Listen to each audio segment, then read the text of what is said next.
Yo! Hello, folks. Is this lens on manual focus? No, I think we're good. Let's see if it's working. Yeah, we're good. What's up, folks?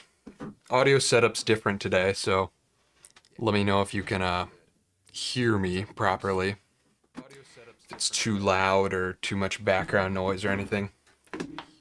We may have a guest.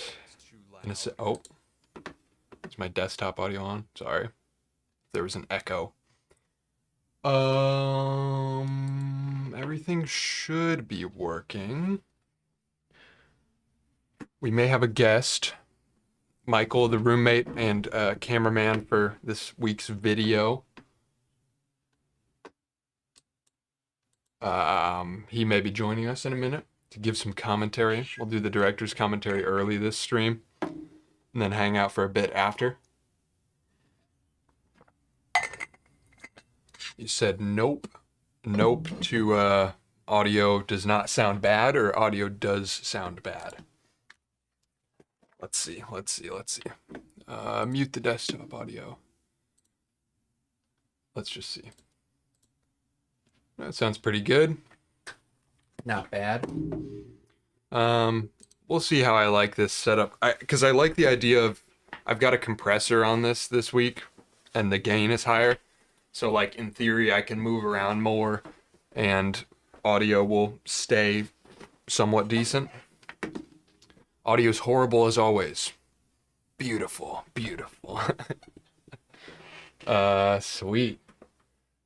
Hey there, how's it going? What's up, no name? Good to see you here. Love your videos, Evan. Thank you. Yo, Dark Man. What's up? Jurianne, yo Bev, great to have you back. Unfortunately, I missed when you started again. I was on holiday, but before we start today, how's your finger? That's what concerns me most as a female carpenter. Yeah, it's actually like totally healed up fine. We're good. It was a relatively not bad nick. Yeah. So the plan for this stream, we're just going to be hanging out as usual. Feel free to pop questions in chat, all that stuff. As usual. And we will be hopping into the commentary a bit earlier here in a second. Ooh, my internet speed is slightly lower than usual. Let me know if it starts stuttering. That might be on my end. Talking about the molds? Yes. They are on my desk somewhere. Yeah. So we'll talk all the technical stuff about this week's upload. We'll also talk about all the other adventures that happened. But yeah, here's our little molds from this upload. This is mold number 1, which ended up cracking here at the top. My first set that was kind of not as good. There's actually a foot still stuck in there from one of the casts. So you can see like how messy this seam line is, because it didn't cure properly, so when I pulled it apart, it was super rough, so not as good. And then here's the second one. Much more robust. It's got this kind of lip on it, so it'll always stay in the same spot. Way better top and bottom surface, so it's flat. You know, I'm pretty proud of that one. For a, $10, $15 mold made on the spot. P.O. Box update. I have an application. I was at the post office like an hour ago. Don't know where the application went. But yeah, I was planning to have the address up today, but apparently I need to bring 2 forms of ID, which I should have expected, but, what do I need? Voter registration card, home insurance. It's a whole thing. So I'm hoping to have it up tomorrow. I may update the title of this stream tomorrow with the new P.O. box. I'll add the details in the description, put it in the Discord, the membership site, all that stuff. So it will be up very soon. But yeah, today couldn't get it done. Just replaced a surge pump on my car. Having dirty hands feels pretty great. Feels like I did something. Hell yeah. Hell yeah. Dirty cut up hands. That's the best spot to be. Hand injury count win. There's so many. So many. How's your friend's hand? He's fine. He's a skater. He cuts himself all the time.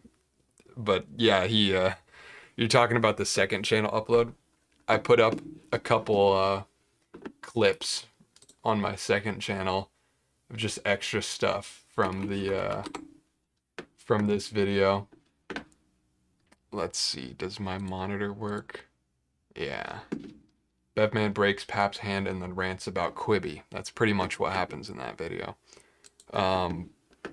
But yeah, Michael got his hand stuck in the car because my car doesn't have door panels anymore right here. So if you put your hand into the door panel, like inside of the door, then the whole like scissor lift that lifts the the window will just slam down on you. And for some reason he decided to roll the window down while his hand was in there. Because he's just that type of guy. So that was funny. But no, he's fine. Your videos are such a vibe, man. Keep it up, Chief. Hell yeah. Thank you. I want to do more. I got a lot of comments about how much people liked this kind of style of like, it's my longest video on the channel by far. 24 minutes. I've never broken 20 minutes on a main channel upload before. I want to do more like kind of vlog style, like mini doc style adventure things. Get out of the studio a little more, you know?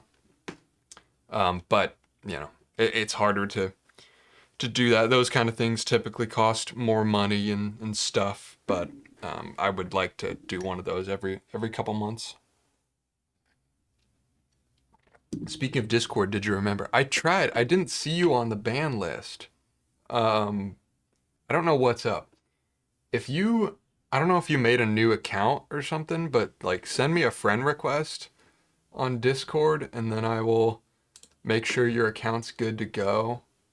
But yeah, I think it got hacked and I don't know if your account got deleted or something. I couldn't find you on the list. Or message me on Instagram or something. Full car tour win soon. Next week's upload is a car video. I will be customizing the headlight, which you can kind of see in last week's video, not this week's video, but last week's video. In here, there was some B-roll of my car. So you can see the headlight is like custom now. Oh, there's a good shot of it. So this is the stock headlight, and then this is the side that I hit the deer on and screwed up the whole fender, shattered the whole headlight. So what I did is I bought a couple of universal motorcycle headlights and motorcycle turn signals, and then I welded up a whole bracket to make basically a custom headlight from scratch. That was a lot cheaper than buying a new headlight. Although I guess a junkyard pickup would have been decent as well. So this is next week's upload, is making the other one, doing some other stuff to the car, and reintroducing people to the car, because it's been a while, you know? I haven't posted, I guess this was sort of a car video, and then this was like the big piece on my car. That was 9 months ago now, which is crazy. So a lot of people on the channel have not seen my car or are not familiar with that part of the lore of the channel. So next week, I've been very excited to get back on that. I keep like, I'm working on these other projects that I also really want to do, but every day I'm like, when I'm in my kitchen looking out at the driveway and seeing my car, I'm like, I want to just get back into that, you know? What you drinking? Just some extremely dark coffee. Extremely dark. Will wake you up. How tall are you? I was shocked when I saw you in a normal height room. I'm 6'8", like stupid, stupid height. So I make everybody look short, but nobody's actually like Trent is like 6 foot tall. He's not a short guy, but I just make everybody look tiny, which is kind of unfortunate for shooting with other people, but it is what it is. It's also unfortunate for just in general, like you know, the ceilings in here are 8 feet, like they're pretty high ceilings for a normal house, but I make it look small. No, he's 4'10". Yeah, I'm actually 4'10", and everybody else is 3 foot tall. Uh, Evan is like Life of Riza, but with ambient music and rugged tools. Hell yeah, that's too high praise. Riza puts a lot more effort into the cinematography than I do, I think. But yeah, we love Riza. Have you already embroidered your first cap? Yes, this one is embroidered. It's pretty junk quality, but you know, from here on the camera, it looks pretty good, you know? I basically, last week on stream, I plugged in the embroidery machine for the first time, ran it, embroidered a little thing. He's still right here, actually. We just took some default designs on the embroidery machine, so we made this little gingerbread man. And that worked pretty well. So after that stream, I stuck this in there and ran some stitches on it. And it turned out surprisingly well, given how crappy I'd set it up, because like I was all over the place with the tension, which is really important. And so I was maybe too tight on the tension or something, and I used a leather working thread that was not meant for embroidery. Like usually you want a nice like plush and soft thread for embroidery, and this is a very like hard and thick thread, so it didn't work as well, but it looks pretty good. Not the quality that I would want to sell yet, but we're getting there. Eventually there will be an embroidery, probably next month or so, there will be a video on embroidery, because this machine is not meant to do hats. It's meant to do flat stuff, but I'm making a custom jig that'll clamp in a hat in the perfect centered spot every time. Because otherwise what you have to do with the embroidery machine is you use the 4x4-inch hoop, you stick a piece of backing fabric on it, and then you have to pin down the hat to that fabric. So it's a whole process every time. And I want to make a fully like custom jig that just sticks the hat in the right spot every time. Bev starts talking about failure again. Yeah. Is that ping sound from the cup, or is it a sound effect? Is there a ping sound when I set it down? Like, is that what you're talking about? That is from vibrations traveling up the mic stand. I'll try to avoid doing that, because my gain is higher this week because I'm not talking right into the mic for when Michael comes in, because I don't have two mics right now, so it's more room audio. So I'll try to avoid slamming the desk. I apologize. If I put it over here, is that better? Set it down very softly. Yeah, I need to get a different mic stand that doesn't have springs on it, because that's what really, like, if I flick the spring on it, bow. I'm sure you heard that pretty loud. So yeah, I need a more like friction fit mic stand that doesn't have all that stuff that makes noise. Once Michael comes in, you will have two mics. Good one.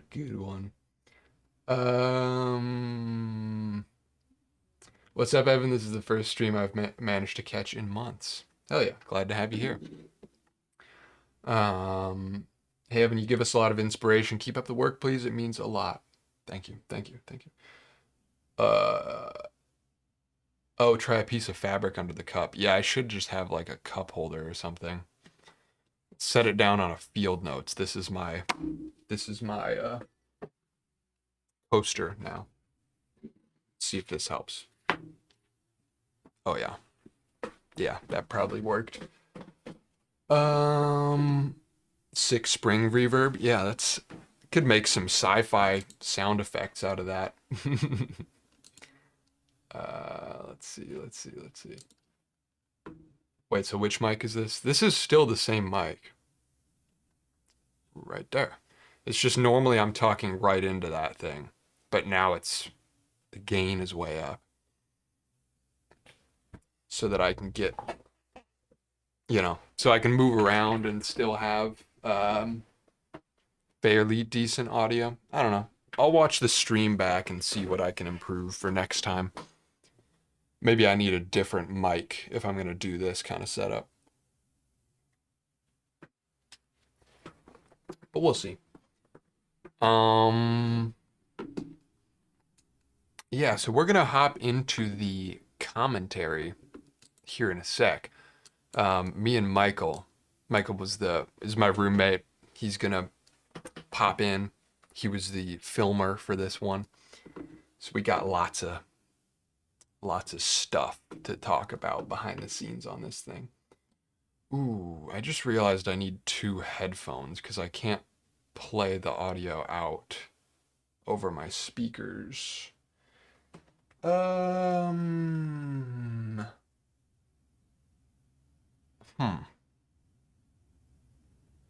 That might be tough. Well, I guess I basically have this video memorized at this point. I've watched it back enough. I don't need the audio. I don't need the audio. Share earbuds. Yeah, I don't have wired earbuds right now. Whatever. We'll figure it out. We'll figure it out. Even the notebook makes a ding sound when you set it down. Amazing what some strings and high gain does in audio. Yeah, yeah. I got to be more conscious of it.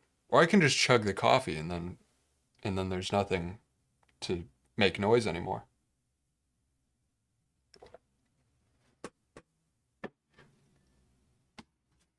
Yeah.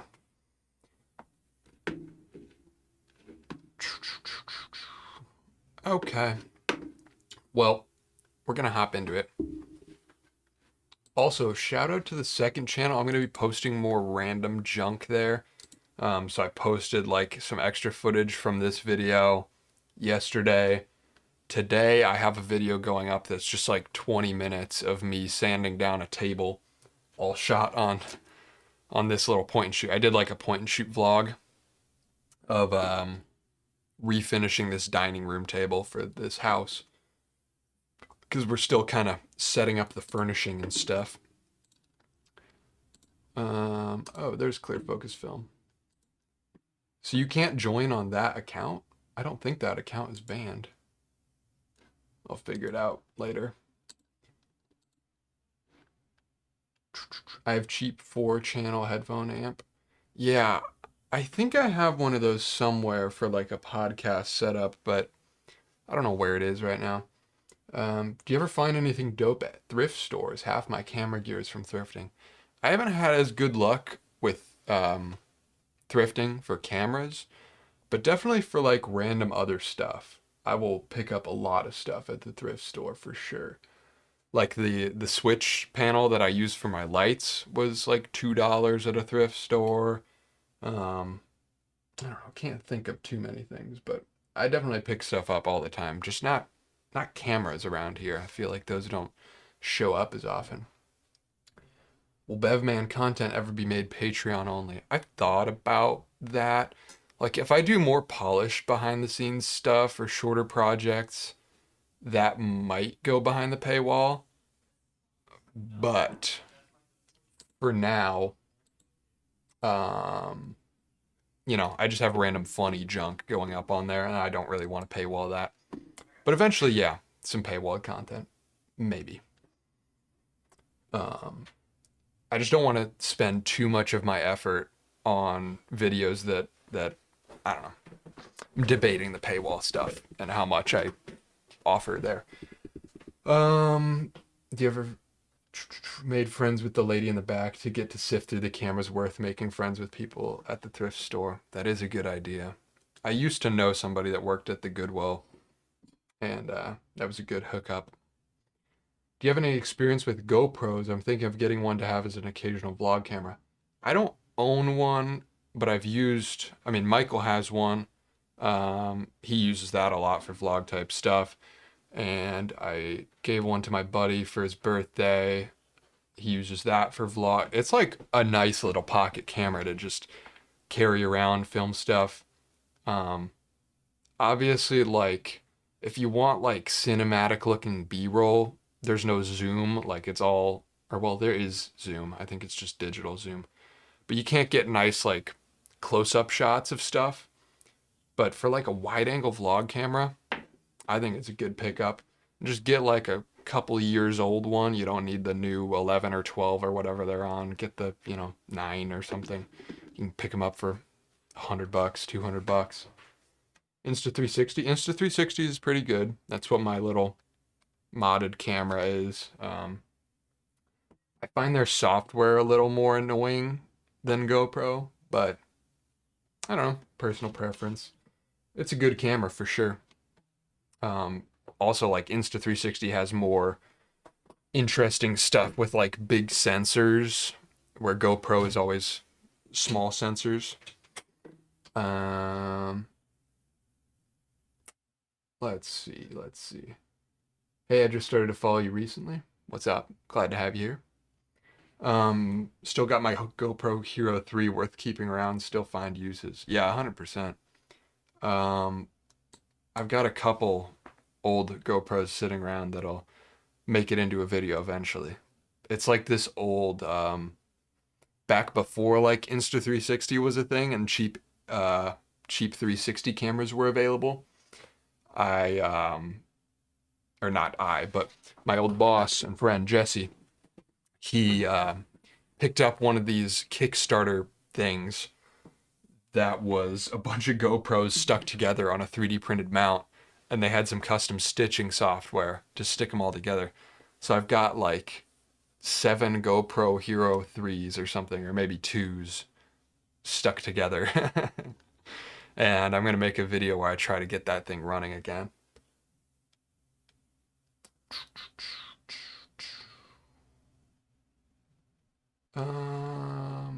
I'm really concerned about blocking natural light from outside. What do you mean? Like in here?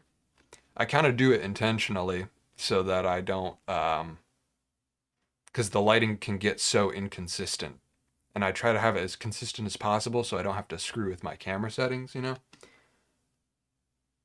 I think I remember a video about that. Yeah, it was like maybe like 10 years ago at this point. I don't know.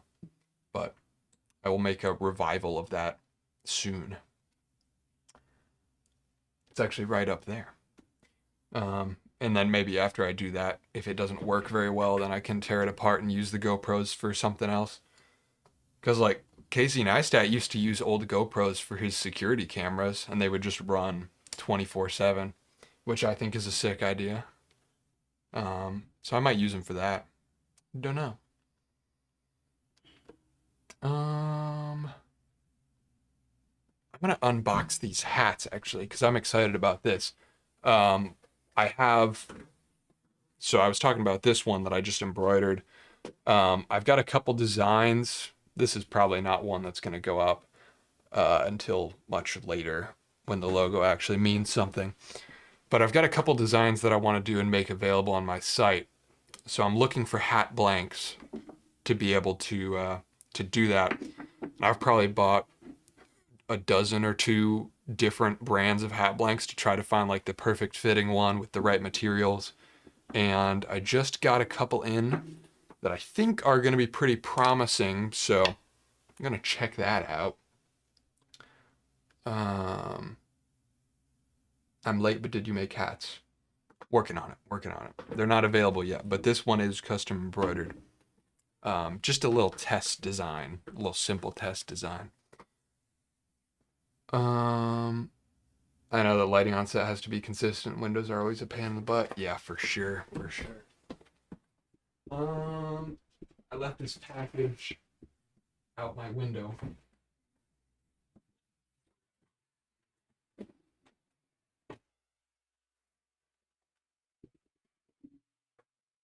All right, here we are. The package was sitting on my roof because I spray painted off the addresses on it. Because I couldn't find a marker. Spray paint solves all problems. We'll use this thing as a box opener. I don't know what the heck this is. Maybe it's meant to be a letter opener, but that's something I found at a thrift store recently. Let's see if these hats are any good. What is the molecular structure of the universe? Asking for a friend. I don't know. I've heard it involves quarks, gluons, maybe. What else? Muons. I don't know. I've got this tearaway fabric too. So this is what they use for backing on embroidery. So you set this up on the back to give yourself some like rigid fabric to stick to, and then you cut it away on the back afterwards. So got some of this now. That's going to be very useful, because one thing I ran into with this is I did use a backing fabric, but it was like slightly stretchy, and so I got some inconsistencies. So using some more rigid backing paper like that is going to be a big improvement. I remember that Casey had to change the batteries on the GPs every 6 months because he ran them 24/7. They would bulge and fail. Yeah, and I think some of them were outside too, which is crazy. Crazy that they lasted that long even. Where do you get the inspiration for your projects? What keeps you going? Dissatisfaction, or I don't know. It's always out of improvement. Like, I'm so early in my career of making things that like there are so many things I want to improve about my setup that I'll never run out of stuff to do for the next while at least, because there's just, I look around and there's just stuff everywhere that needs to get fixed or improved on. All right, we got a handful of hats here. Let's see if any of these suckers are decent. So I tried out some different materials on this one. This hat, blank, is a recycled polyethylene. So this is like, I don't know, water bottles that they pull out of the ocean or something, which is pretty sick. I like the idea of it. Mainly, I just wanted to see if the fabric feels better, because I just want to, you know, at the end of the day, it's all about getting the best quality thing. This one's more structured. I think I like this. Got a little recycled tag on the back. That's kind of cool. This one is a cheaper, just basic cotton, unstructured, but it's got metal hardware. That's pretty nice. This one, I feel like they sent me the wrong color. This was supposed to be orange. But it's a little like contrast stitch thing. I don't know. This looked orange on the website, but it's like more infrared, like kind of vibrant neon red. Don't know if I like that. But if I ever get hat blanks in that I don't like how they look, but I like how they fit, I just dye them. Like this hat, I didn't like how it looked. I didn't like the color, so I just dyed it. So this was like a navy blue hat or something, and now it's brown. So you are jank for a purpose. Exactly. Exactly. This is the hat I was most excited about, actually. This is like a very thick canvas. Like super nice feeling material. Metal hardware, metal eyelets. It's got the American flag stitched on the back. And big thing that I'm excited about is contrast under visor, which is something that I thought I would have to custom order. Because like eventually it would be cool to make my own blank from scratch, like talk with a distributor, but at this stage I can't do that. But one of my ideas is that I want a lighter color contrast under visor, because when you're filming with a hat, you can often like cast quite a lot of shadow if your lighting isn't right, cast a shadow on your face with the bill. And so in theory, if you have a darker hat, you would want the bottom of the visor to be a lighter color so you get a little more reflection and you're not killing as much light coming across your face. So this is like, in theory, my perfect hat blank if I like the fit, which we'll see. With the structured hats, you kind of have to wear them in. Like, it looks goofy right now, but once it wears in, it'll be better. I wish this one was darker. I kind of thought it would be a darker color, like more of a sage than an olive. This is the same blank. Got two of those because I thought I'd really like them. And then this is the same heavy canvas, but more of like a, I don't know, dusty orange type color. And this one has a darker contrast under visor, which I don't like as much, but functionality wise, I don't like it as much, but looks wise, it's pretty cool. So yeah, I'm gonna try to wear in a couple of these hats over the next couple weeks and see how I like the fit. Because the real key to getting a hat that you really like is just wearing the hell out of it. Like, that's something I realized when I was searching for the perfect hat blank, is like, none of these feel right out of the box, but once you wear it for a couple weeks, that's when it starts to fit real nice. I got an XL noggin, can barely find a hat that fits. Yeah, it's so tough because, like, the hat, like, nobody puts up hat sizing information, even though, like, heads are so shaped differently. Like, I really feel like a lot of people that say, like, I'm not a hat person, I don't look good in hats, just haven't found the fit that works for them.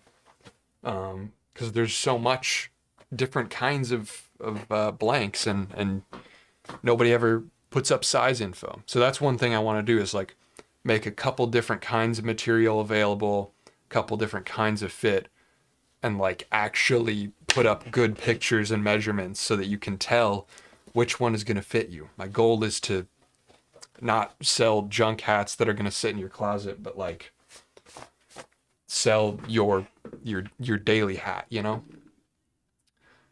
Hats that sit flat like this brown one, is that a type of fit, or does it just get like that from wearing in? Like, this one is just less structured. This, I think, would be classified as like a semi-structured hat. So it has some amount of thickness on the front panel, but not as much. But I think my favorites do end up being like these structured hats that out of the box, they look way too nice. But once one of these is worn in and like contours to your head, that's where it's at. Evan the hat enthusiast. Yeah, I'm really rambling. But I'm putting in the work to make a quality product, you know. I don't wanna because I could have, you know, months ago, I could have just put up a Teespring with shitty heat transfer, whatever. Like, I could sell hats that cost me $5 a piece to make, $10 a piece to make, and just, you know, throw them out there and not care about the quality. But like, I want to physically get them in my studio, stitch them myself, ship them out, and I want to like ensure that they're good, you know? No junk materials. So that's why I'm being an enthusiast about it. Fitted opinion? I don't know. I never liked fitted hats. I just don't like the look of it as much, and it's tough to find the right one, I guess, if you're ordering online. So real, it's been awful trying to find a good hat. Yeah, man, you go through so many of them. One size fits all is a lie. I had to get a special order back in the day for high school baseball. Yeah, one size fits all is not it. Ship with a 2x4? Yeah, all orders over $50 get an 8-foot 2x4. What about Yankee with no brim? Yankee with no brim? I like it.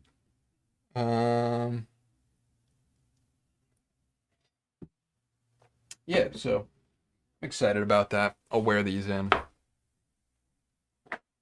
But I got more to try too. I'm just spending all my money on hat blanks right now.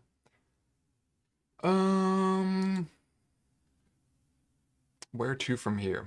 P.O. box update for those of you that didn't hear earlier. I was aiming to have the P.O. box up today. I was at the post office like an hour ago, got a whole application form for it, but I guess you need 2 forms of ID, which makes sense, but I didn't bring any of that. So it'll be up tomorrow. If you're trying to send something anytime soon, I will update in the Discord on my website, and I'll probably put it in the title of this stream. I'll update it tomorrow and put it in the description and the comments. Maybe on the second channel too. So tomorrow I should have an address for y'all. Imagine buying a hat and edging with a 2x4. 360 brim sun hats could be dope. I was actually looking at like fishing bucket hats, like wide brim camo fishing bucket hats. I like that kind of vibe. Those are so much more expensive though. Like literally 3 times as expensive for the blanks. But I would love to do that for sure. I'm just waiting for Michael at this point so I can hop into the commentary, you know? Ooh. Lighting is getting darker here. That's the one thing that's annoying about going live at like 6:30 here, is the sun starts to set immediately. But it's a good vibe. So what did y'all think about the video this week, doing like a longer, more mini doc kind of vlog style? I'm curious to hear thoughts on it because I haven't checked the analytics too thoroughly yet. But I wanted to try something different that's like a little more outside of my regular style. Because like normally a project like that, maybe I would have cut down and it would have been a 10-minute video, but I wanted to include like everything because there was so much story happening, and like just having multiple people and characters involved in general, I feel like is a really good vibe. Brings so much more personality to it. I liked it a lot. It was super fun. Hell yeah. I'll try to do more. But like, as for like solo projects on the channel, do you guys like the, like if I make it super tight, like 8-minute video, just all the good stuff, or like would you want more of this kind of thing where I dive into like every technical detail, longer, like 15 to 20-minute videos? Because I think that would be kind of interesting. I'll have to watch right after this. Oh yeah, I guess this is the first time I've streamed that was like the day after. So maybe a lot of people haven't seen it yet. Because usually I upload Tuesday, stream Thursday or Friday. And I only uploaded this video yesterday, so that is kind of... we'll see. We'll see. Yeah, I spent a little longer on... I had it basically done before... Because, like, my personal goal is Tuesdays. I had this video basically done by Tuesday night before I went to bed. But I wanted to wait and, like... Because I kind of wanted to put a Patreon promo at the end, even though I'm not officially launching it. Or not Patreon, but my website. And I didn't want to make that decision at, like, 4 a.m. when I was super tired, so... I waited, added a couple finishing touches on it the next day and uploaded, so that's why it went up Wednesday. And, you know, a day late for twice as much runtime, I don't think is too bad of a result. Was good, fun to see more rambling and the reality of every step. Sick, sick. Loved it. I always find myself wanting your videos to be longer, and this one hit the spot. Sweet. What are your thoughts on alcohol and other substances? I feel like most of the creative people have a problem with either. I don't know that everybody, I guess that is kind of common, but I don't know. I'll drink every once in a while, but not like crazy. I find it's a waste of time and money a lot of times, but you know, I indulge occasionally. Definitely don't have a problem with it though. I maybe do have a problem with coffee though. Given that I'm drinking a dark roast at 7 p.m. When the vids are short, I'm always sad when it's over. Yeah, yeah. I could make them all longer. So far in season 2 of the 3 videos that I've uploaded, they've all been at least like 13, 14 minutes, which I am pretty proud of. Lighting is getting darker again. Um, yeah, I want to include more like rambling and side tangents, and like I included a lot more like funny moments in this one, which is partially just like because there was other people there, so there's more personality in general. But yeah, I like it. Make it for UG unit. I'll watch a 20-minute, no problem, while playing Tetris. Hell yeah, hell yeah. Yeah, at the end of the day, I'm gonna do what feels right for each upload, but like to some degree you got to play the YouTube game, and so like I've been trying to make my videos like super tight, short and sweet, like retention, not full like Mr. Beast retention editing, but like trying to keep the pace up. And I would like to, as the channel continues to grow, like be okay with relaxing on the pacing more and just like going off of audience trust. But we'll see. I haven't checked the watch time analytics on this video yet. Let's see, actually, because I'm curious. I know this is inside baseball, but engagement. Average view duration is 10 minutes, which is pretty good. I don't have the data yet for drop-off points. But yeah, that's not bad. That's not bad. So half of people are staying to the end, roughly. That is very good. I like the long stuff and hearing you talk, but depends whichever format you think is better for the project. Yeah, like this upcoming week's project probably isn't gonna be super long because it's just gonna be me making the custom headlight for the car, kind of reintroducing the car to the newer audience that hasn't seen it yet. So like a little bit of a car tour, and then a small project, like it's basically welding a couple pieces of metal together and sticking some bolts in, wiring up the headlights. And then maybe I screw around with it a little more. I might do some paint experimenting on the car, whatever I have time for, we'll see. But my goal with season 2 is I'd like to have all my videos be more like 10 minutes at least, where like in the last season, the base was like 5 minutes. um, Thank goodness not like Mr. Beast now, at least. Yeah, I was just talking about somebody with this last night. Like, do you think Mr. Beast's bad PR currently is gonna like usher in this thing that we've been talking about like the slowing down of YouTube? Because the conversation for so long was like the Mr. Beastification, like everything getting fast and high production quality. And, the past year or so, I've been talking about how I feel like a swing the other direction is coming and getting back to the more chill stuff, old YouTube kind of feel. And so I wonder if the events of the last couple weeks will maybe push that to happen sooner. I don't know. I saw the live on my homepage before I saw any notification on your vid. Wish YouTube didn't do all that. Yeah, I heard a couple people saying that this vid didn't get recommended to them that much, which I don't know why.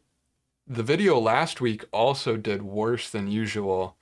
So I don't know if like after my break, because I was away for like 3 months, I don't know if YouTube just isn't giving the channel as much of a shot right now. But it's weird because the comeback studio build video did do really well. So I don't know. It'll all work itself out in the coming months, I'm sure, as I prove my consistency again.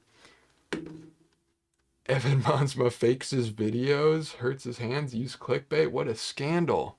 Uh-oh. Am I getting canceled now? Headline that'll never happen. Yeah, YouTube stopped recommending you to me for a bit. Interesting. Yeah, it's consistency, but I'm glad the season 2 comeback video did pretty well. Like I'm sure most of my subs saw that one. So maybe it'll take a month or so, but we'll get back there. I mean, I'm just happy to see like all the videos are breaking 5K at least, because that was like my target before. Consistency does matter with audience recommendations. Yeah, I believe it. I believe it. Evan Monsma accused of using fake scrap wood. Uh-oh. Uh-oh. That would be devastating for my career. My white balance is off now. I said it last week, but I should really be using auto white balance on the streams. My whole exposure is just wonky. But whatever. Whatever. Yo, Scott is in the chat. It's Scott Yuhan, right? Is that how it's pronounced? Because I mispronounced it the first time on stream. But I don't know these things. I've only ever read it. Injection molding video was an emotional roller coaster. Great job. Hell yeah. I'm glad you liked it. I'm glad you liked it. Yeah, I kept getting that response from people is like at that halfway point when it's like not working out perfectly. It's pronounced as you jam. Oh, so it's Eujan. Eujan? Okay. So I was right the first time, and then I assumed I was wrong. Okay. Cool, cool. Supplier partnership with IKEA uncovered? I would never. I would never. There's no particle board in this studio at all. Not one. Actually, there is. I lied. The very center of that shelf wall is particle board because that was my childhood desk, and I wanted to keep some of that. But no, no particle board ever. That's the code. Record says he stated an absolute. It's a 1/4 inch ply. We all know that it was in fact 1/3. Oh no, I'm getting exposed left and right. How did you learn all this stuff you do? Doing it wrong. You never learn unless you do it wrong. So just start doing stuff wrong. As long as you don't hurt yourself. That's the way to learn. I've never been taught. I mean, I guess YouTube, like YouTube tutorials is all the teaching you need these days. But like a lot of the times I don't even do that. I just kind of try stuff. And the more you learn in certain niches, it'll help in other niches that you wouldn't expect. Like, part of how I know some stuff about like mold making and silicone, like some of the stuff I was using in my last video, like part of what got me into that was because I was into sneakers and I wanted to make my own sneaker. And so I started making like molds to do custom soles out of urethane foam, which never ended up working out that well. But like you never know what crossovers will happen and what being a kind of jack of all trades, master of none type thing is like fun because you end up applying things you've learned from some practices into other stuff. So yeah, just start doing stuff and you'll pick it up. Thanks for caring about my name pronunciation, but yeah, the ingenuity in that injection molding story was sick. Hell yeah, hell yeah. You can tell like how tired and like wiped out we were by the end. I'm glad we got some level of reaction at the end of it because it was like 3 a.m. and I was worried we were gonna go in there and they'd just be like, wow, cool. And then it's like there's no conclusion for the video, but we got enough. And I just loved at the end hearing like this gives me so many ideas. I never would have thought this was possible. Like that was what made it all worth it for me.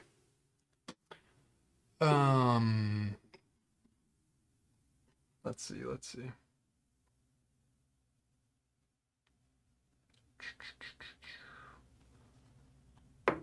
Nice cap, Evan. Do you do some embroidery with your machine on it? I did.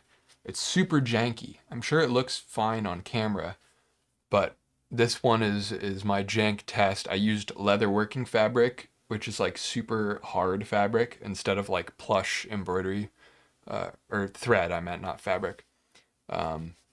Yeah, so it's not as plush as embroidery thread would be, but I'm surprised with how well it worked given I used the wrong backing paper, the wrong thread. I pinned it down poorly and I used the wrong tension, but it's like it still works. So once I get the process down, like it's another whole adventure like the injection molding where there's a million factors to figure out, but once I get it down and build my little hat embroidery jig, should be able to crank out some cool designs. Uh, well, why were they still there at 3 a.m.? They live for that. Like that's their big convention where like that's one of the only times Trent comes back to the U.S. because he's based in Australia. So like he gets to see all his model making friends there. So they're just maximizing the amount of time they got.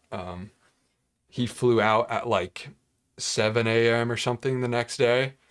So he was just like, screw it. It's last day. I'm staying up all night. But yeah, we were super lucky. They were still awake. And we gained an hour driving there because this was in Chicago and we're in Indiana. So we gained an hour driving there. So we lost an hour driving back. So it was like 3 a.m., actually 4 a.m. our time. Then we had to drive back 2 hours to where we were. So that was a lot, but it was so worth it.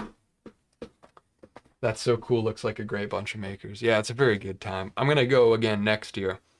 I realized I forgot to mention in the voiceover what the convention was called. It's Adepticon, all like model making tabletop RPG stuff. Um, but I will be there next year with an even crazier setup. Next year, the injection molder will be double the volume. And at the current volume, those little guys, I don't have one around here. I wanted to show one. I don't know where I put them. But, or maybe I gave them all out. I don't remember. Um, those little guys, I could maybe get 3 or 4 out of one barrel. And I'm doubling the barrel size. So I'll be able to make models that are roughly 6 to 8 times as big as that one next year. And it's all going to be motorized. So much more automatic. And I'm hoping to have aluminum milled molds as well. So it'll be a crazy setup next year. Headed to Chicago next week to meet my girlfriend's family for the first time. You gave me hope I could survive. Chicago ain't that bad. I really like Chicago. It's a good time. I do day trips out there all the time. I love the city. As long as you know where to go and not go, or at least not spend time at certain times, you're all good.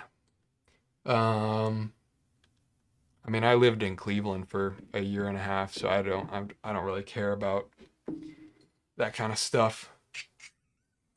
But yeah, Chicago's a great time.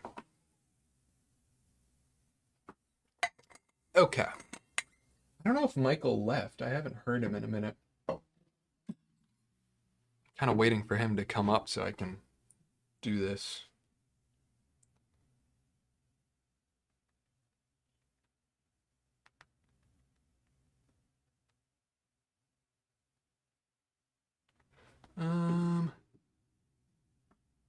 Yo, Evan. Does WSG stand for what's going on or something? Or what? I have not heard that one before. Yo, Evan from Indy. What's up? What's up? Another Hoosier in the chat. Be heading up to Rosemont in December. Cool. I meant Survivor Family, not Chicago. That's funny. That's funny. Oh, what's good? Yeah. Go to Revolution Brewing in Chicago. Never been there. Hmm.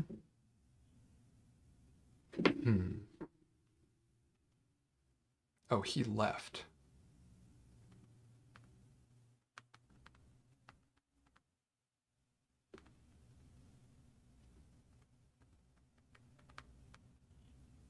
Sorry, dead air. I know. How's the new studio treating you? Very good so far. I'm really slacking on setting up this whole thing because I put up these boards so that I can hang all my tools there. But I haven't actually hung any tools yet, which is why this whole table is such a giant mess. And I need to build another table over here for, I wonder if the camera can see that side. I don't know if it can. Nope, it hits my monitor.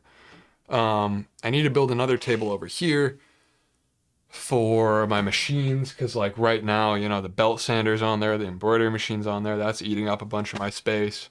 The injection molder's up there, there's a sewing machine on the ground, a bunch of bigger machines that need to be mounted. So table build soon. Then I get to hang all my tools. I need to more thoroughly do my shelving up here, up on this top thing, for better organization, because I kind of just threw some stuff up there.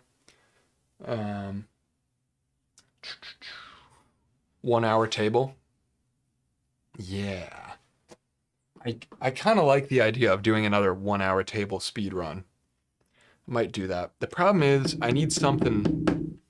Oh, sorry. I have to stop tapping the table with the mic gain this week. I probably have enough 2x4s and scrap wood to put together a table, but I don't have any good wood for the top. And I don't exactly have money for that right now. What do you do for work now? Nothing, just this. I worked editing for another YouTuber for about a year last year, and I just lived off of half of what I made. And so I had a little bit of money saved up at the end of last year when that company fizzled out. So I've been jobless technically since November, just running off my savings. And yeah, so now I'm trying to take this real serious and hopefully make some money off of this, see if I can keep going. I guess that's a pretty natural plug for in the description. If you want to go to my website and send me a couple bucks, that helps out. that's the path towards me being able to actually do this weekly for the future. But yeah, no work technically right now. I think I'm running low on savings at this point. So I've got like next month's rent and maybe the month after that. And if it doesn't pick up after that, I don't want to like give up right away. Like I'm going to keep going, but I might have to stop down production and do like 2 videos a month or something. And then like go work at Harbor Freight or something. You know? I don't know, but we'll see. We'll see.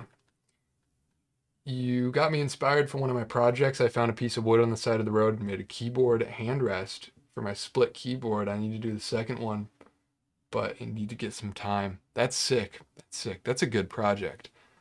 That's fun. I kind of want to make one of those too. I need to build a keyboard case because my current keyboard is just like sitting here, raw PCB just out, which is not a good idea, but that's how I'm running it. So I need to do a custom case at some point.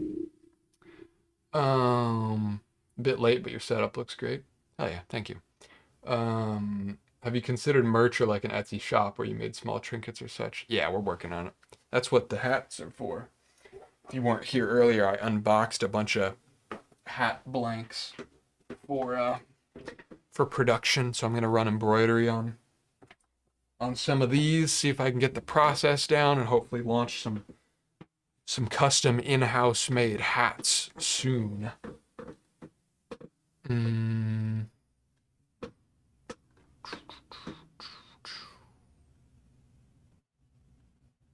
3D print. 3D prints maybe as well too. Like making some STLs available on the membership site and then like selling the prints as well. That could be sick. I saw synthesizers in a video of yours. Which ones do you have? 90% of my music is made on this, the Korg Volca FM2. It's like $100, $150, something like that. 90% of my music is made on that. DAW-less, just like straight up in synthesizer looping. And then I layer maybe a couple layers, but 99% of it's that. I just picked up a couple new ones, which I shouldn't have done, but I got kind of pent up when I was in my in-between period not making videos and probably spent a little more money than I should have. I got an NTS-1. This is like an $80 tiny little synth that also functions as a pretty nice reverb thing. So these days, my newer productions, I'm running the Volca FM through this as a reverb pedal. I picked up a Korg Volca bass, which is the same as this, but just like analog bassline synthesis. I'm probably going to sell that one. I didn't end up using it as much as I thought I would. It doesn't, just the sounds don't mesh as well with the ambient style of music I make. I'm going to list some gear on my website soon. So I'll mention that in a video whenever I do it, but a couple lenses, a couple little things, maybe like a Tiffin filter, just some stuff I don't use as much as I thought I would. Get some money back in, but the Korg Volca bass will be up for sale for like 100 something, pretty cheap. And then I got an old Arturia Keylab, just the 25 key little digital synthesizer thing. It's too big for me to lift it and show the camera, but that's pretty nice for just like organ stuff. So if you hear like little ambient tunes, that's probably my Korg Volca. And if you hear like organs or piano, that's the Keylab. But that was like $50 or something, like super banged up old used one. When can I purchase a hat? Hopefully soon. I need to get the quality up, but I have a feeling that one of these hat blanks that I got in today is going to be the one. I don't know if I'm launching with 2 designs or maybe 3, but probably 2 designs I'm launching with. So I just have to pick the final hat blanks I'm going with, make a bunch of stock, and then launch. So hopefully in the next 2 months, I would say. Next month would be ambitious to say, but maybe 6 weeks out, something like that. What do you think of modular, like fully modular synths? I would love to get into that. Sounds expensive though. I kind of want the Korg Volca modular. It's like a semi-modular synth, but that's one I would love to mess around with. I would love a corduroy hat. I could look into that. I have a couple blanks for corduroy lined up, but I have not ordered one of them. I don't know. I'm not as big on corduroy myself because I feel like working with dirty stuff, it's going to get stained so much more. Like for an everyday hat that's going to get dirty, I don't know if corduroy is the move, but I do love how it looks. Maybe you should do pre-orders. I don't know. I don't want to feel like in debt to anybody. I could, but I don't exactly know what the final blank is going to be until I do it. So we'll see. Look at the Behringer Neutron.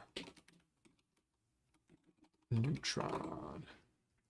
Oh yeah, I've seen these. These are sick. I would love one of these. This guy. That is a dope synth. I was looking at a similar one by Moog. Is it the Moog Mother? Yeah. I guess these are slightly more expensive.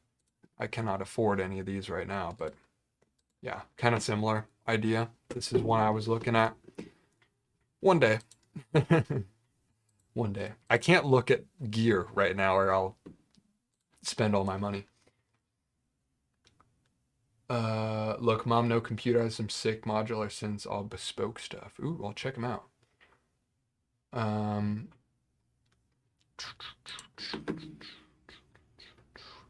Ooh, sent pics in Discord of the hand-wired keyboard. There it is.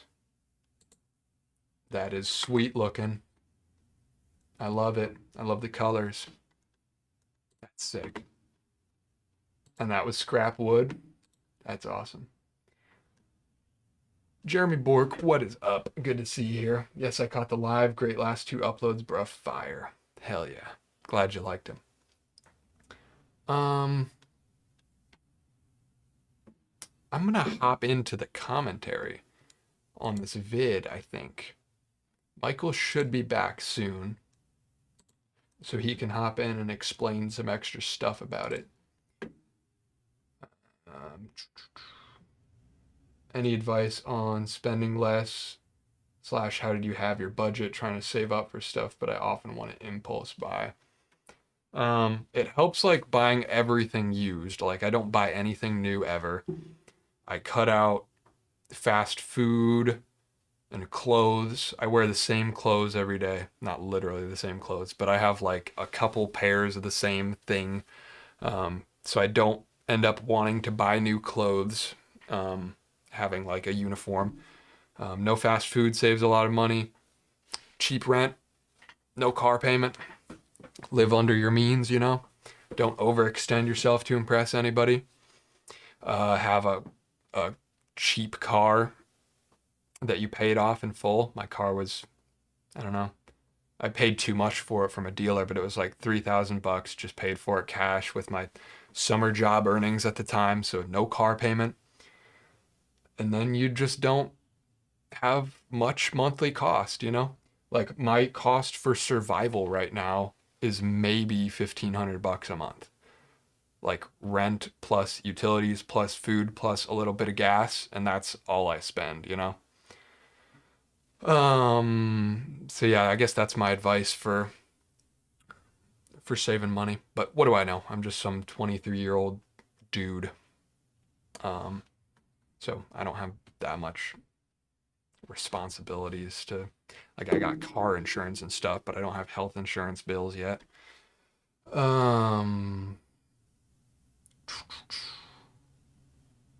But yeah, that's my advice. Clothes and fast food ended up saving me a lot more money than I thought. And just trying to buy less gear in general. Like that's the whole attitude of my channel is like make do with what you got. Make stuff that you want instead of buying it. That's the whole thing. You should have those aliens up for sale to raise some dough.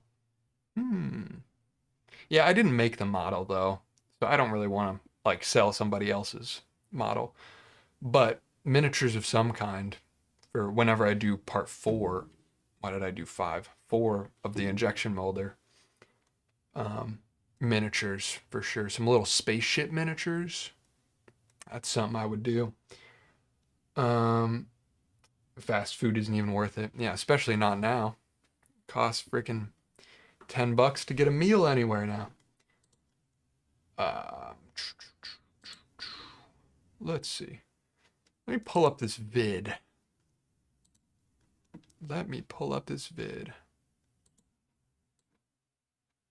I don't know if how many of you guys have actually seen the upload from yesterday, because I usually don't stream day after uploading,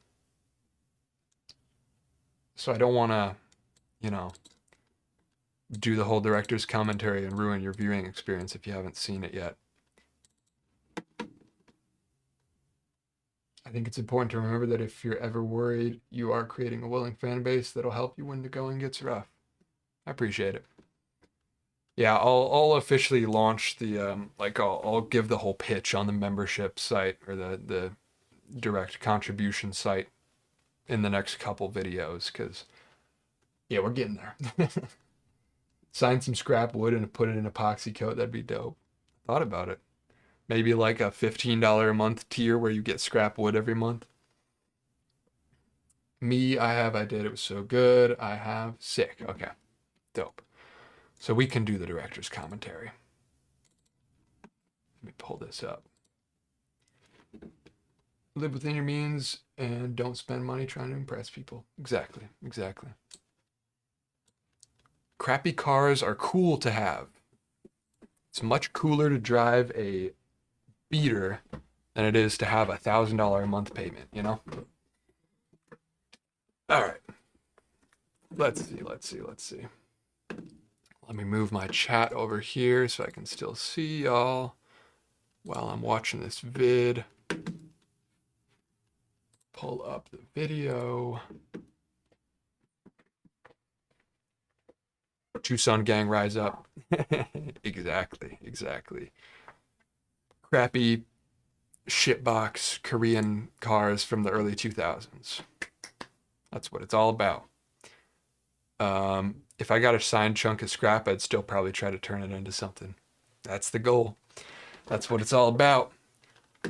Life isn't interesting until you spend tomorrow's income. It is a different feeling being like real cutting it close with the bank account. It does add some excitement.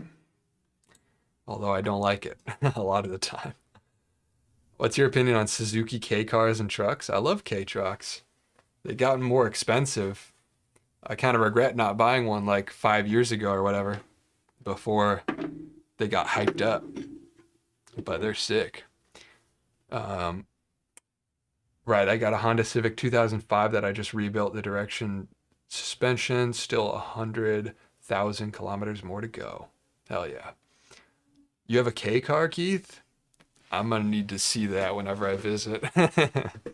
That's sick. Like a K car, not a K truck? Like a little Suzuki Cappuccino type thing? They're awesome, but insurance is killer. Oh, I imagine.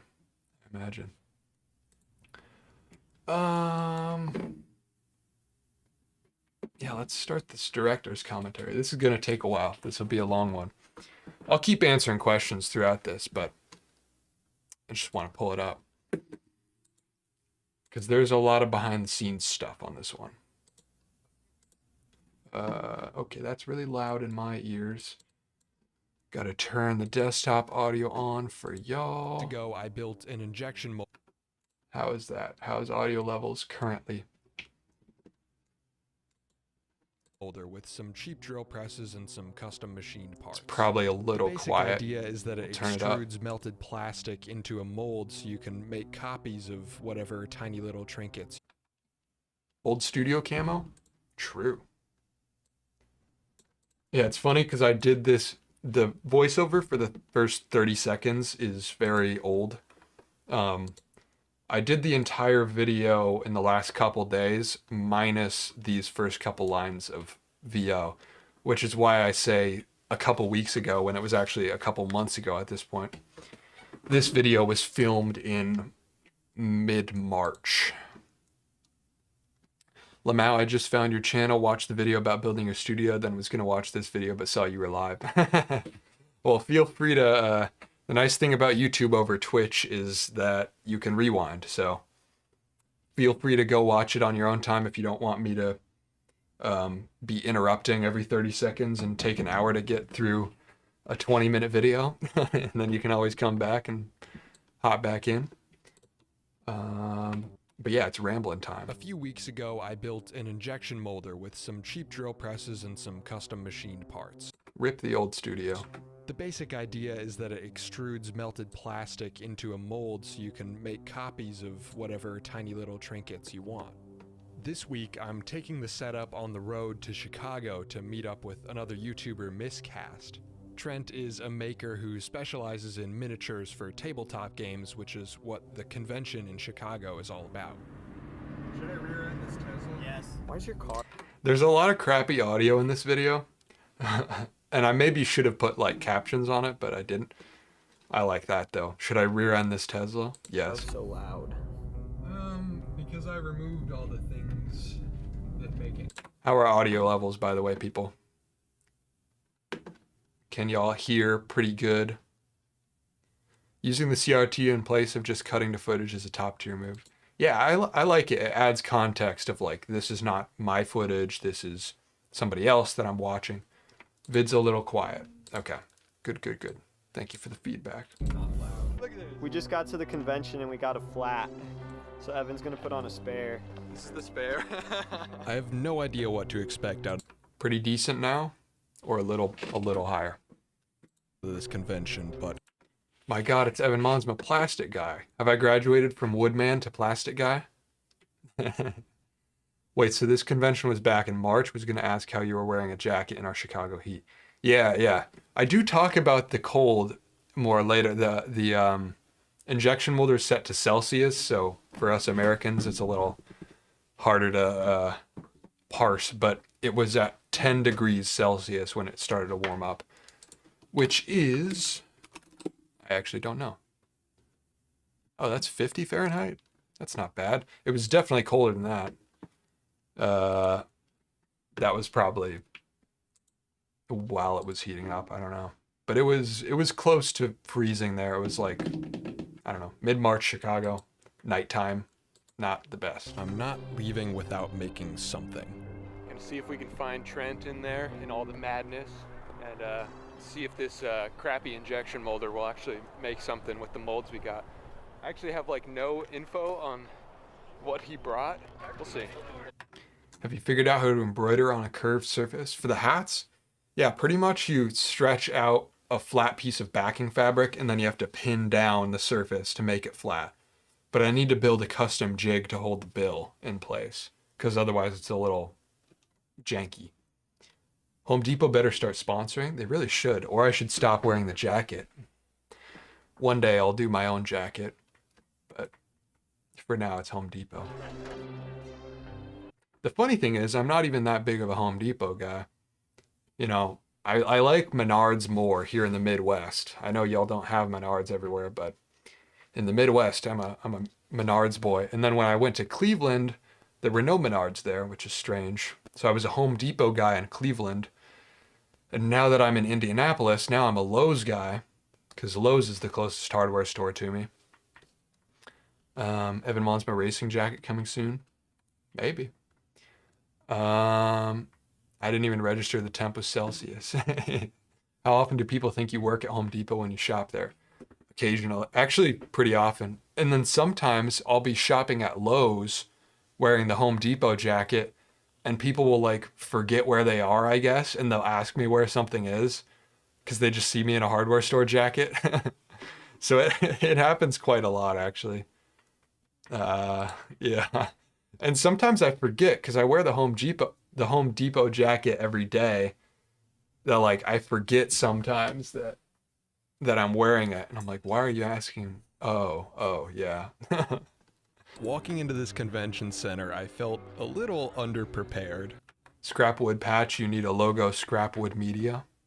That is one of the hat designs. It's just text that says we haul scrap wood. That's one of the hats. But Scrapwood Media, I like that too. Love the style, feels like a mix of Van and Casey. Hell yeah, that's what I like to hear. Hey Evan, just wanted to say thanks for being you. The DIY style pulled me in and the unapologetic authenticity has kept me around. Cheers, mate, you've helped me more than you know. Love to hear it. I'm glad I could help. All I've got is a questionably functional, scrap-together injection molding machine in the back of my car. But as long as I relax and have fun, I'm sure it'll be a good experience. The we play fishing bit. I don't know if this bit translates. I go fishing for the beer. That's the idea. And I'm glad Nintendo didn't strike me. I don't want to jinx it, but Nintendo didn't strike me for using the Wii Play music. And as we were going to get some coffee, we found Trent. Okay, so here's another funny thing about this whole thing that I didn't really touch on. There's no Wi-Fi in the convention center, especially when you get deep into it. And the room that we're running out of later in the video that they're always in, at least for the most part, is like deep into the convention center. So there's absolutely no signal there. Also, Trent runs on like a cracked iPhone 5. You can see it at the end, but he's still running on like a cracked iPhone 5. And so he hardly even uses the phone at all. So it's like impossible to contact him, which made the whole thing much more fun. So like when we had to find him, like we just walked around and found him at the coffee shop. He was always either at the Starbucks or in the back room. Big boy, this is my buddy Mike. Hey, what's up, man? Good to meet you. Yeah, it's been busy. Evan, I have a question about something else in the vid. Can you tell me more about the October challenge? Can your community participate? If so, how? As you can hear, I'm very excited about it. Yes, the October challenge, I haven't decided yet if I'm announcing it like 2 weeks before, 3 weeks before. I don't know how much prep I want to give people.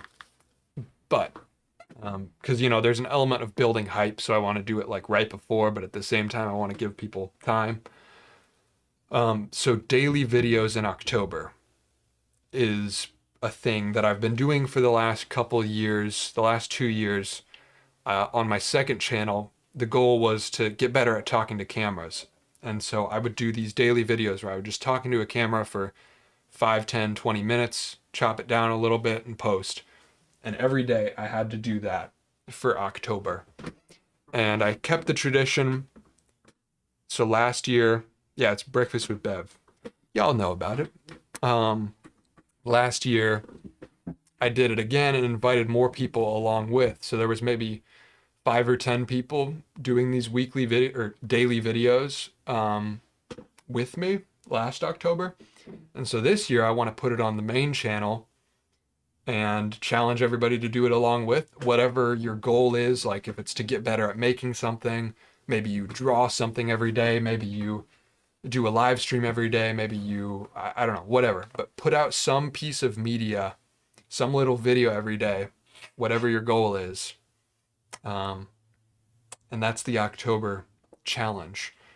What I'm debating is how far ahead do I announce that in a main channel video? Many people are doing Vlogmas. Yeah, it's kind of that idea. But instead of like personal life vlog type thing, it's just like the goal is to get better at a skill or something. And I'm debating if I try to do that on my main channel. No promises, but considering what it would look like to do one of my main channel videos every single day for October. I don't know if that would like kill the channel or how well I'd be able to keep up with that. Maybe I'd take weekends off or something, but that's the rough goal. And then on the end of October, kind of taking a little piece of everybody's creations from the month and putting it together into something. So it's like a whole community challenge. So that's the idea. Yeah.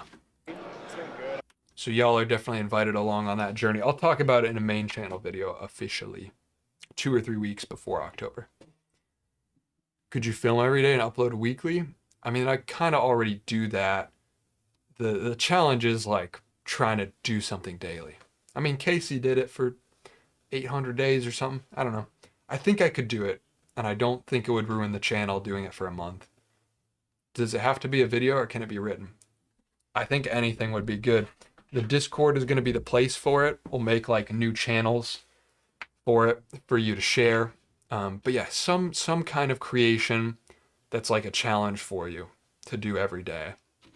Some presentation of some kind.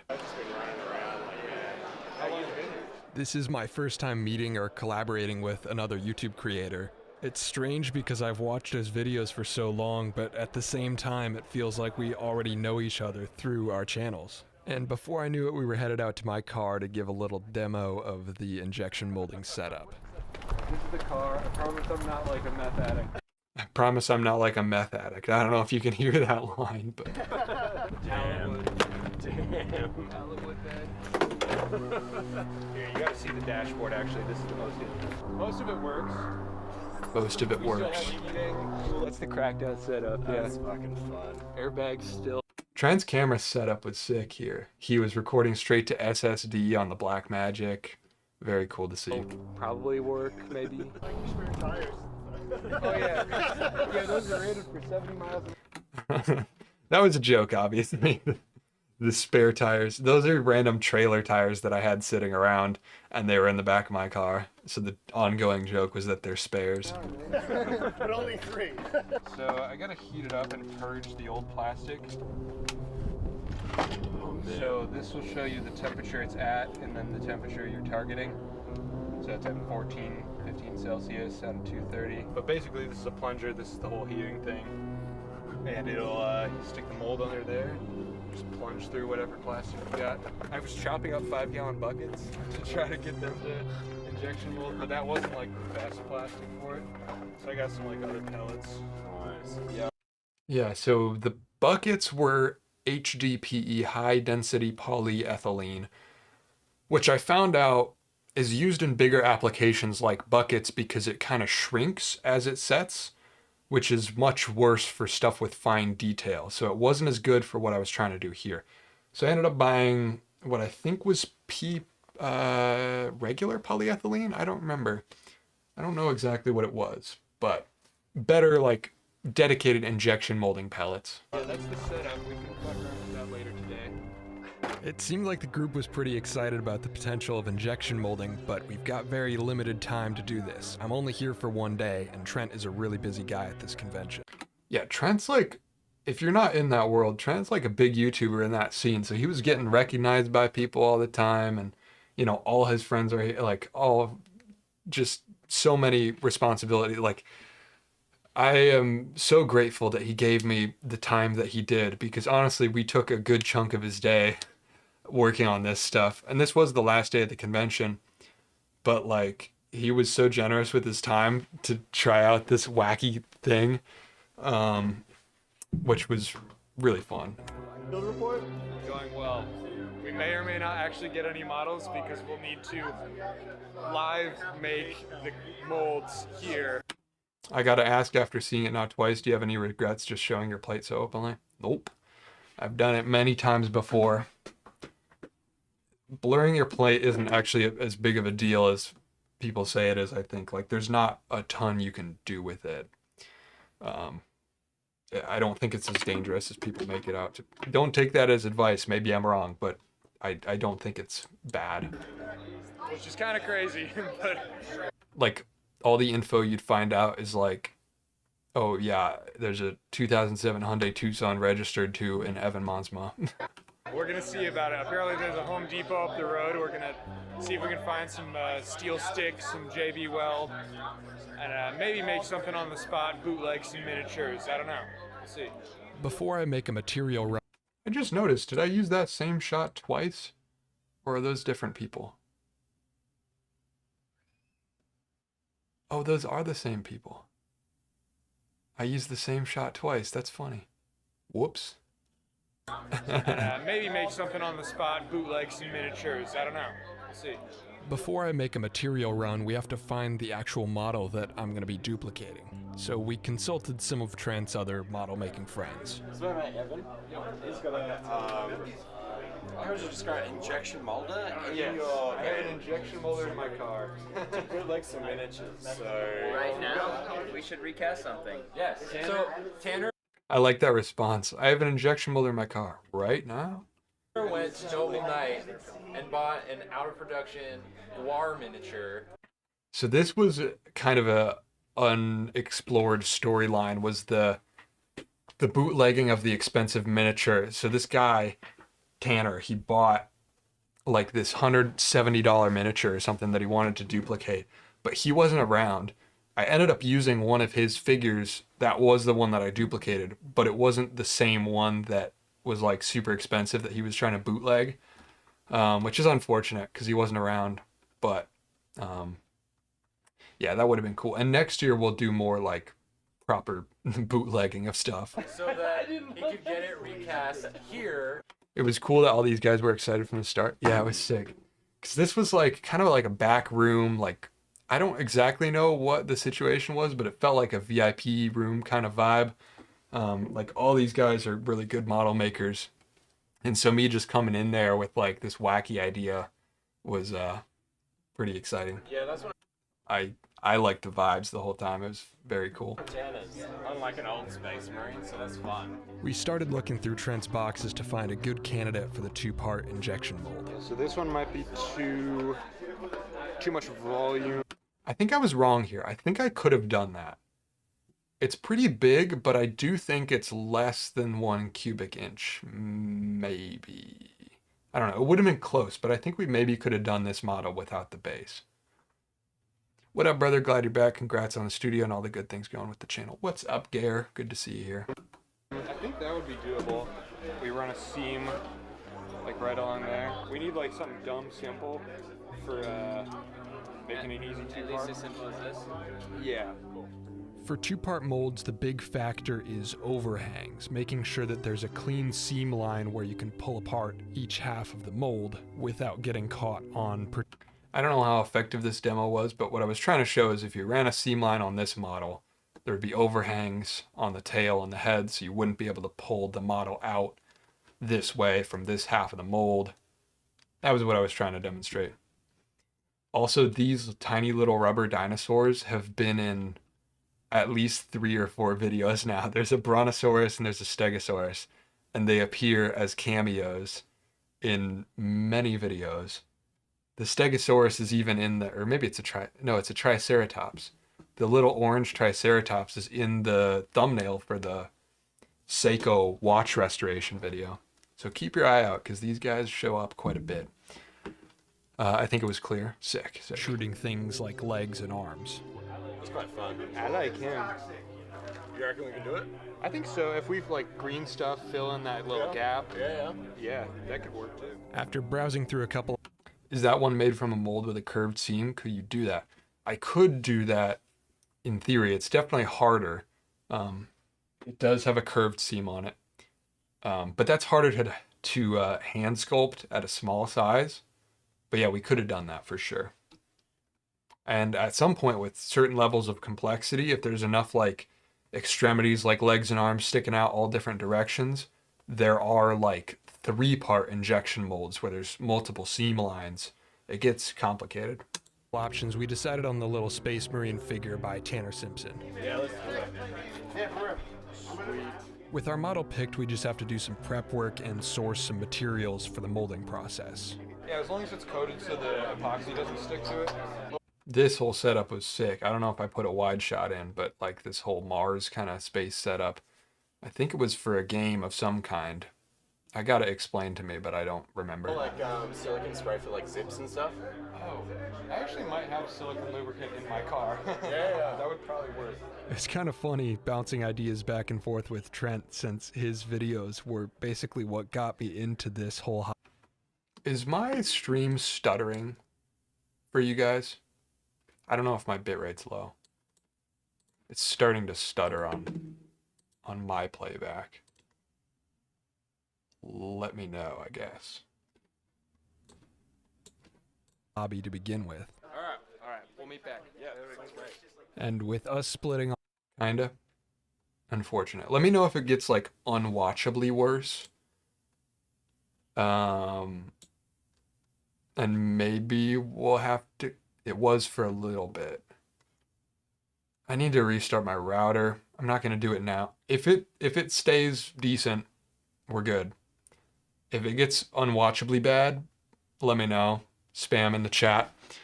I'm kind of not opposed to streaming tomorrow as well. It was for like 20 seconds. Okay, cool.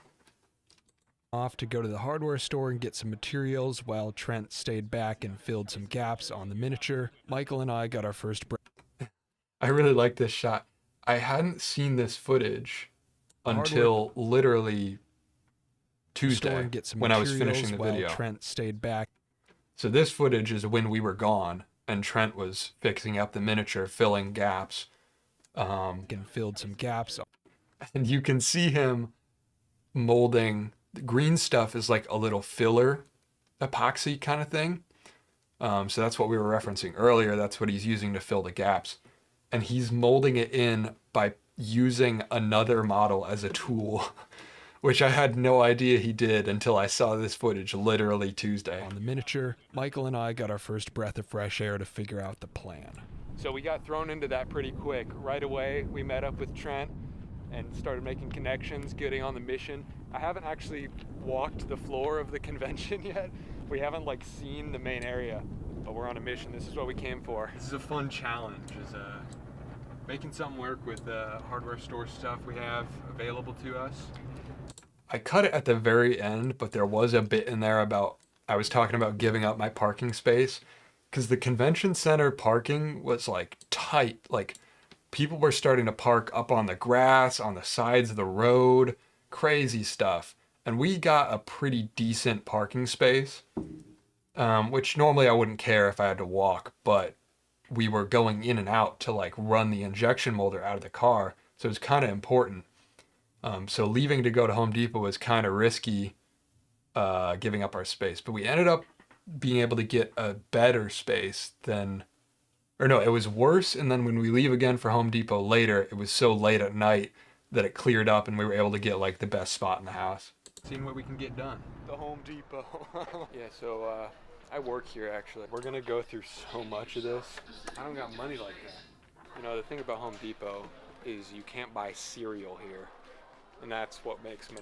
Yeah, the epoxy was like $7 or $8 per stick, and by the end of the day we bought 5 or 6 sticks. But Trent was nice enough to pay me for some of them, which was big. It's really a step above the game. Soda pop, cinnamon toast crunch. Can't get it here. That shot's like one of my favorites on the channel just because it's so stupid. The slow zoom out as I'm just ranting about being able to buy snacks at Menards. Silicone lubricant. With our makeshift mold release and mold materials acquired, it was time to prep the machine. So we're just waiting for it to heat up right now. I gotta purge all the old bad plastic out of it so we can load the new pellets that we got, which should yield a little better. Did my chat stop, or do I have to be playing the video for the chat to go? I noticed I like this shot too. Hell yeah, hell yeah. Better surface quality than the previous test. Picked up 3 things of epoxy that we can use to make some molds. Hopefully it's enough for what we need. I'm calling it a success if we get the 1 out of it. We need like a piece of scrap wood or something. Aren't you Evan Monsma? Yeah, I'm kind of running low on scrap wood in the car right now. Let's load. I do usually have quite a bit of scrap wood in the car. And the one time I needed it. I need my machine cleanly switched over from the old plastic to the new one to get better surface quality. There it is. Oh yeah. Alright.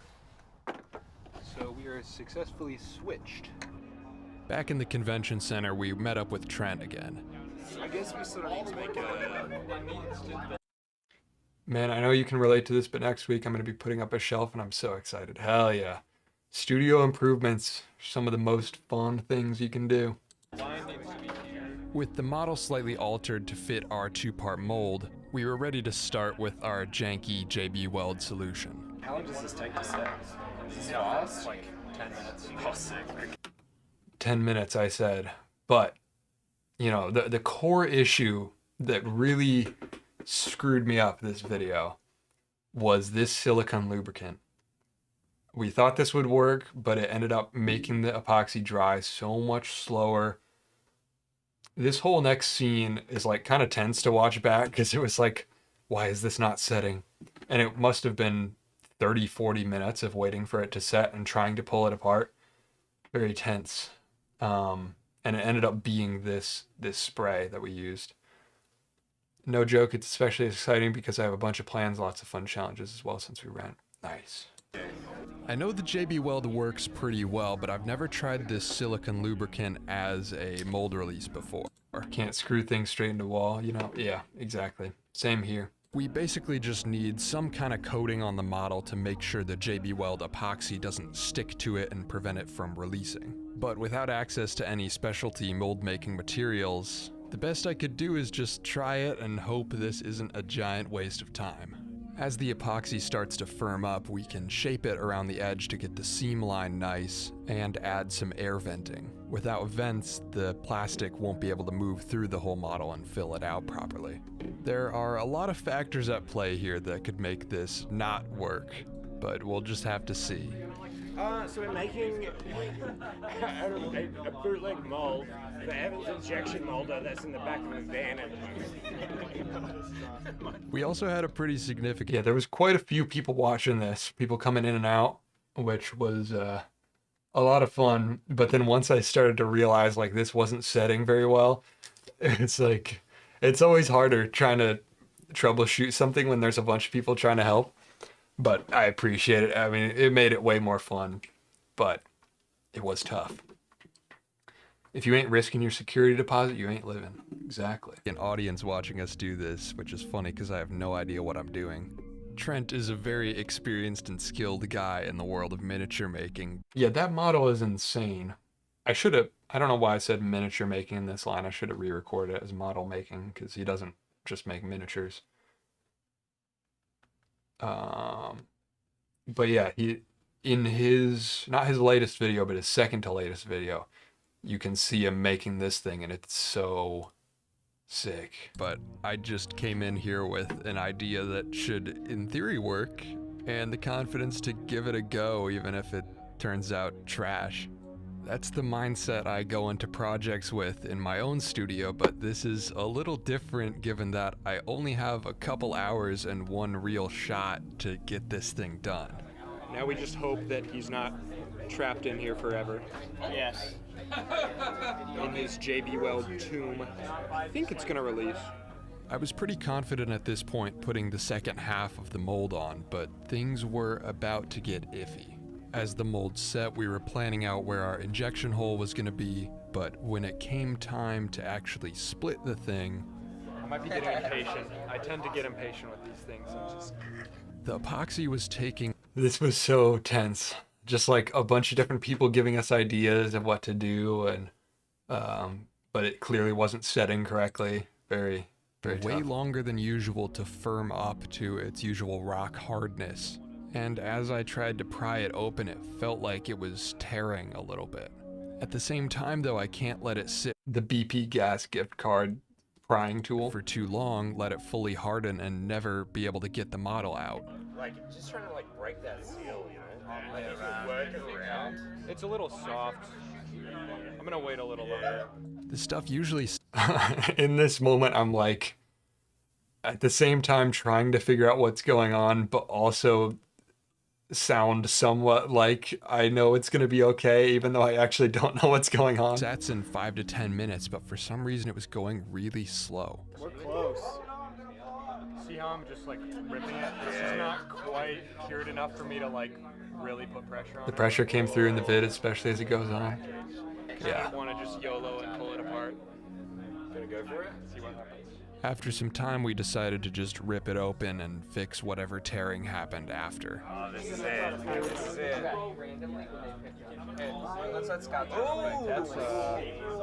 That's a mold, baby. Yeah, I'm like, that's a mold, even though I'm like, that's not how it's supposed to look exactly. Surgery. After that, You hear somebody in the back saying something about a C-section. Because it's like we have gloves on, we got these razor blades, like trying to cut it out. It was so. and surgical operation, we had something. There he is. Yeah, you can see there how bad the surface finish looks. Like it's supposed to be completely smooth. Rough, but definitely a mold. Yeah, we might have a messy seam line, but This nose section is kind of off kilter, so it's like it might be hard to pull from the. any overhangs probably got ripped out anyway. So like, it's It's also also like if the metal bit came out, plastic will come out. But I mean, like the detail is superb in it. it is. Yeah, we might get a lot of flashing, but we'll see. All that was left was to cut a simple input hole. I haven't figured out yet like what the best size is for the input mold. I figure we can always make it bigger. Yeah. Can't really make it smaller. This is a little Tanner bootleg I did of the Tanner Space Marine. And we're just about to injection mold. Nice. We can run a test. I think if we do a second one, it'll be better. But I'm happy. Yeah, again, I'm trying to be like, yeah, this is good. Like, play it off. I don't know. And not that I was like faking it, but I was like, yeah, I want to do another. In this moment already, I kind of knew something was going to go wrong, and I was probably going to do a second one solo later to like redeem myself. We're doing it. Let's go. Oh, we're losing light out there. With my questionably functional mold, it was time to do some injecting. Oh man. So it's at 10 degrees. Target temperature's 200. Oh, thank God I got the coat, huh? This was my first time trying the injection molder in a cold temperature, which could screw The green was sick. The green was my favorite plastic for sure. things up. Which model? It's his Moldo Tier Space Marine. Oh, yeah. That one's sick. Okay. So these are the heating bands. Yeah. You stick the plastic in there, it heats. There's a little nozzle at the bottom. And then the top is just a drill press. I like as it gets later into this video how everything is illuminated by like one light and the tail lights. Like it's super grainy because like we were shooting on a pretty dark lens. We were using this lens, which is like a 6.3 most of the time. So it was very dark and grainy, but I kind of love it. And so you Especially like the smoke, the fumes coming up in front of the tail light here. just press it all through. Once the plastic melts and whatever mold you put down there, it just injects through. Once it There got it up to is. temp, I went for my first attempt at injection. Because I don't have like any way of seeing how full it is, I kind of have to get a feel for it with each mold. So maybe this one didn't fill. Oh, nothing. Literally nothing. Oh, it didn't make it. Next one. So the problem is we didn't make it flat on the bottom, so it wants to slide this way. So I might have to like do something. Like I might have to do something. Smash cut into me grinding it down on the road. About this process so far. You know, it's everything I expected it to be honest. But I'm still optimistic. That's an underrated line. It's everything I expected it to be, but I'm still optimistic. Implying he expected it to be jank, which I did tell him beforehand, like, best chances are we don't get anything. So, he knew very much going in. Like, we'd talked quite a bit before this. We hadn't met in person before, but we talked enough that, like, he knew it was maybe going to be pretty jank. So, I think he was honestly surprised in the end when there was something, like, pretty decent out of it. It's still not coming through. The video cover is beautiful, like the thumbnail. I worked a lot on that thumbnail because I realized afterwards, like, I was so in the moment that I didn't think to take a good thumbnail picture with Trent. So, like, all I have is us standing by each other sometimes. So, like, I kind of had to bash something together afterwards. But I think it turned out pretty good. it's still a little slanted. So when I press down, it's sliding this way. So I just gotta flatten it out a little. The first injection didn't work because of my weirdly shaped mold. When I put pressure down, the mold slid out of the way and it missed the input hole. And You can see all the plastic we have. I think we ran through all of the plastic I bought by the end of the night. I definitely used all the green, then switched to red, used all the red, then all the blue. And there's a couple models in there. I don't know who ended up with them, but there's a model that's half green, half red from the transition, and then there's a model that's half red, half blue. I think the half green, half red was my favorite. But I might do that like intentionally for models in the future. It's just like switch back and forth to get these weird like blend figures. after flattening the base, I gave it another shot. I don't know how to trick YouTube into showing the thumbnail in full size, but when it does that one, it looks great. Yeah, you can, if you want to see it bigger, it's on my site, I think. I don't know if it blurs it or not. I don't remember. I can actually pull it up. Where's the thumbnail? There it is. That's the thumbnail. So, like, if you look at it close enough, you can tell it's photoshopped, but, you know, for thumbnails, who cares? There's something in here. I don't know if I went far enough, but we're getting there. We're getting there. That's something. All right, we need the legs, so I need to go a little further than that. Texture's actually pretty good. Just need to go a little further to get the leg. So the balance of this whole thing was like getting the factors right on the mold, the temperature, all of that, but then also like getting the feel for how much pressure to put through, because if my clamping setup is kind of jank. It's just one like woodworking clamp. So if I press too hard, it will split open and overflow. But if I don't go hard enough, it won't fill all the air bubbles. And a big part of my problem here was that I didn't have air venting that was good enough. So I had to put so much pressure that, you know, you'll see in a second when it breaks. First time catching a stream, so hello, what is up? Dante. Again. Oh man. This is gonna work good. Infinitely reusable. Yep, we can just throw the cast back in there. Yeah, as long as we keep burning fuel, it's infinitely reusable. Yeah, this was entirely running off the inverter in my car. So I I wired up an inverter specifically for this. So it's 1,000 watts straight to my battery, and this thing runs off of it. You can hear people talking about it in the background at some point, but the car, when the injection molder is heating up, so like when it's at temp, it's fine. But when it drops because it's cold outside and it has to put in energy to heat back up, you can hear the car revving up, and the car will go voo, voo, voo. And you hear that in the background the whole time. And you can hear people talking about it too. The tail lights of the car will pulse on and off as the injection molder is heating because of how much power it's drawing. Oh, fuck yeah. Dude, the layer line, like the seat. And you can hear in the background the that's the inverter cooling itself down. Is actually not. That's kind of sick. Once we get the legs to come through. Yeah. Does somebody want that guy, or should I toss him down?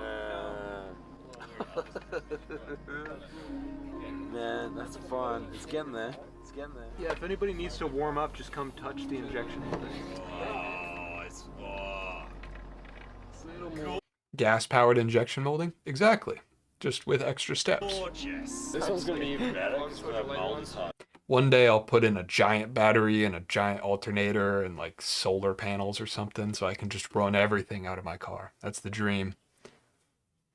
I love how the chat is silent and just sitting and watching the video, including myself. Hell yeah. I appreciate y'all for being here. True. I would, honestly, I would crack your bonnet and I would put it on the engine and warm it up. There's a couple moments where you can tell Trent's got the Australian lingo. The bonnet, crack the bonnet and put it on it. And then earlier, I think he called zip ties zips. I think that's what that was. But yeah, putting it on the engine to heat it up. We did do that on the second round. I didn't do it here. But for the second round, part of how we got them to go better is we were heating up the molds every time. So I would stick it in there and heat it up. Might not be a bad idea. That was not enough. I'm gonna remelt this guy. It's got great rewatchability. Good to hear. I love it. After the second attempt, I was So yeah, we would just stick the bad ones back in, remelt them. So like, even though this little box of green pellets maybe could make 6 or 7 of them, we ended up redoing it so many times because you can just rerun it. And I think you could even use, well, you definitely could use 3D printing stuff. So, you know, once the PO box is up, if y'all want to send me just 3D printing scraps that you can't use, I'll melt them down. still having issues applying enough pressure, so I graduated up to power tools to level my mold base. Our little audience here was surprised when I pulled an angle grinder out of nowhere. This time, to make sure all the air got filled out, I applied And it's enough close-ups that you don't really get the full vibe, but like we're just angle grinding in a busy parking lot. Like there's families walking out to their car to leave, and I'm just it's pretty funny. a ton of pressure, which I'll send you a bunch of stuff. Hell yeah. ended up overflowing my mold a little bit. Well, we've got flashing, but it's filled. Oh shit. My mold had broken. So I think our epoxy was weaker because of the release agent. Yeah, so let me show you. Where is it? Oh! This is the break that happened. Pretty bad split. If the lighting gets there. My lighting is shoddy. Yeah, so it split. This was like, there was a whole thing here, and it all just shattered out because it was so brittle from the silicone spray not letting it cure. Silicone kind of weak. You can see all the angle grinding dust on my sweater. So this might be the last one, and then we go in. Got us the power switch. The space ring? Damn. That's fun. It's a little fucky. It's a little fucking. This is the first time I said fuck in a video, I think, or cursed at all. Looks tight. Shows promise. But I get the pass because I'm with an Australian, so I'm allowed to curse as much as I want. Like, it's getting to the top of this, like this section, and then it's cooling, and then it has all this to push into that. The mold ended up cracking because of so much pressure. The mold had improper air venting and it was cold, which cooled down the... They seem cool, chill dude, but man, the social anxiety and pressure to get a good injection mold would kill me. Yeah, it's really funny because in these moments, like, I'm just so in the zone, I'm not thinking about the social stuff as much. Like, when I go back and watch this, or like cutting up the footage, I was like, oh boy. And like Michael behind the camera was feeling tense the whole time. But like, I'm just so focused on getting it done that I don't like, I don't know if this is just something weird about my psyche or something, but like a lot of times I don't process the emotions of things happening until I go back and edit the footage of it because I'm so focused on like getting it done for the video. But that's just me being weird. Plastic quicker, both contributing to the... Music really contributes to the tension. Yeah, this is the one song in this video that I didn't make. So shout out to Kaifo. His album, I always forget how to pronounce this, Entomongaku. It's a whole bug themed album. And there's also a second one. Shout out to Kaifo, Chypho. He very kindly lets me use his music. I don't use it as much these days. But sometimes when I need like tense music like that, I don't have as much of that in my own catalog that I've made, so I'll go back to his stuff. I just put 3 Govee lights hooked up to Alexa in my small studio space. Govee is super cheap. Interesting. I'll look into that. Higher pressure, and on top of that, the mold was... I used to, in Cleveland, I would stream with my big studio light on, but it heats up the room faster and makes more noise because there's an active fan on it. So I've been pretty pleased so far in this setup. Like, this looks pretty decent lighting without having to have any extra studio lights on. Just saw the vid, it was amazing. Hell yeah, I'm glad you liked it. We're doing a little director's commentary behind the scenes. We just got past the moment of failure. Softer than it should have been because of the silicone that I used for a mold release. After all this work, I kinda considered this a failure. So we took off and grabbed a much needed meal. All right. Moment of defeat. All right. How's your small water? Yeah, I kind of wish the shake was this size and the water was this size. Sometimes you can tell a story that's like, the resolution is that sometimes failure is okay. I feel like you can only tell that so many times. Like, I can't make a video every other week where I fail my project and just be like, oh, well, sometimes it's okay. You know, that gets boring. So, yeah, it is a pressure. It's a rare, like, I mean, not that I'm not honest in my videos, or like, a lot of them are very personal and open, but like, that's a very, like, super candid and uncut, just honest thoughts. Because this was for a video that Michael was making, and he was just asking me questions. He was like interviewing me. And then I had that on my SD card, and I was like, that's so like raw. I just want to leave that in. I love that message. Sometimes failure is a good thing. The message each time can differ because the lesson you learn with each failure. Yeah, but like, my point here is like, I don't want to make this a video where it's like, oh, it's okay to fail. I'm like, no, I'm going to make this work. Back where we started. Back at the Home Depot for part 2. I wasn't gonna let that failure be the end of it. All right, so I'm very tired at this point. It's what, like 11 p.m., something like that? And we're an hour different, so it's actually like midnight for us. But we're not giving up. Do this little guy justice. He's a little beat up. I know it's off topic, but I'm working on my first proper video. Do you have any advice? Hard to say. It depends on how far in you are to your video making journey.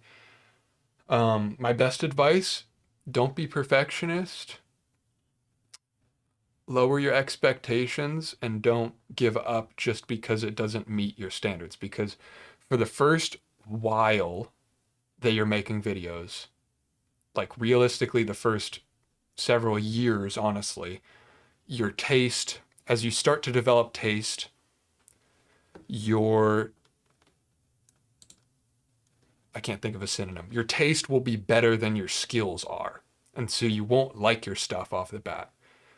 And the trap that you can fall into there is perfectionism, which is tweaking the hell out of your video until you get it closer to your taste. But the best advice I can give you, if you're at that stage, is kind of kill your darlings in a sense of there will be more ideas. Don't tell yourself that you have to get this idea perfectly executed, because you will have more ideas. Just get it out at a certain point. Let the video go, even if it's not up to your standards, and just make more. When you're learning, quantity over quality can be better. There's a fine line where you're not doing yourself any good if you go too perfectionist and try to make your first video your best ever. At a certain point, let it go, post, or don't even post, make it private. Do whatever. Practice in private is fine too. If you don't want to put out a video that's not perfect by your standards. So yeah, just keep making more instead of wasting a ton of effort trying to make your one video perfect. You know? Quantity is how you get to quality. Exactly. Wrong one. Look up Govee 1200 lumen LED lights, any color you want in their app. Great lights. I've been running them on Zoom calls at like 10 to 12%, no heat at all. You can set them to Kelvin temp. I will look into that. I don't like app lights though. That's one thing I'm trying to avoid. If I want colored lights, I'm just going to buy colored lights. So if they require Bluetooth, or Wi-Fi, I probably would avoid them myself. Just because these lights back here have really turned me off to that, because they'll randomly unpair, and it's so annoying. Thanks for the advice, man. Hell yeah. Anytime. After the last round of castings, but I appreciate the recommendation though, Jeremy. I'll look into it for sure. we're gonna see if we can get a couple copies out that are a little nicer. Keep out of reach of children. That's me. Secret juice, our secret formula. It's Butcher Block conditioner. It should be kind of like a waxy petroleum jelly type thing that in theory will keep the steel stick from sticking to itself. 2.5 sticks left. Butcher Block conditioner was such a random pick, but I couldn't find like petroleum jelly or Vaseline or anything like that. Butcher Block conditioner sounds so random. It's like, how did I come to that conclusion?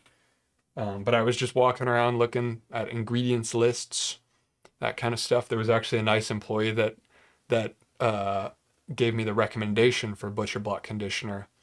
And then I was kind of comparing it to some other stuff, looking at the ingredients, hoping to find something that wouldn't negatively react with the epoxy and cause it to cure slower. And so we ended up going with the Butcher Block conditioner, and it worked really well. I think it did smooth out the inside of the mold a little bit. We maybe lost a touch of detail, but just how easy it was to demold made it worth it. This took about 1.5, so we can make a bit more robust of a mold this time, I believe.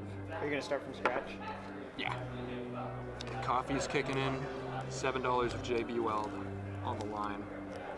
That's like my whole monthly paycheck. He's going in the soup. Okay, already this gel, it's really preventing it from sticking. Is it gonna cause trouble for the curing? That's the big question. If it did cause issues, we would have been done right there. Like Home Depot was closed at this point. Like that was it. That was our one shot basically. Just submitted my first 30-second commercial that I filmed and edited that will go in a preseason Packer game. I still see room where I could have improved. Yeah, you'll always be your own worst critic, you know. But that's sick. That's so cool. That's the bitter pill I have to learn to swallow with working on my projects, though now I recognize that I found much more enjoyment on making progress and hopefully get more projects done. Exactly. You may drink too much coffee.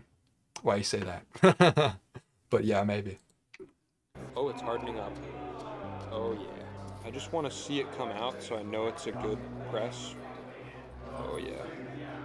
It's already curing much faster than last time. I think the silicone really did. You can hear like how I'm waiting for the coffee to kick in, and like I am so tired here. The last one. This is very promising. In theory, this new mold should fix all the issues we had with the You may not drink enough coffee. Getting conflicting opinions. previous one. Better air venting, better mold release, better curing, and we're gonna preheat it. It was about 1 a.m. our time at this point, and we had a 2-hour drive to where we were staying, so we seriously considered just saving our improvements for next year and leaving without really having produced any good models. But I was pretty confident I could get better results than I did earlier that evening. With the second half of our brand new mold taking shape and You may not drink fancy enough coffee. What's up, Chase? I drink fancy-ish coffee. I just make it poorly. Once I re-up on my Onyx stuff, you may not drink the right coffee. Wow, lots of coffee opinions here today. I like it. I like it. looking a lot better than the previous iteration, it was time to pull it apart and see if our model would release a bit easier than last time. Oh, so much easier. So much easier, dude. There he is. Y'all are making me want to make a cup right now. This is going so much smoother than last time. At 8:36 p.m. Okay. I've got a ways to go until our drive home still, but I was feeling pretty good at this point. I prefer tea. Yeah, tea's pretty good too. I like me a good tea. If I want to feel like a shaman, I'll drink tea. If I want to feel like a blue-collar worker, I'll drink coffee. So most days it's coffee. AeroPress Stream. Yeah. I was thinking about, I could actually totally just bring a kettle up here and like completely make my coffee in the room. I don't know why. You may want to try decaf. Yeah, I got some half calf and stuff like that.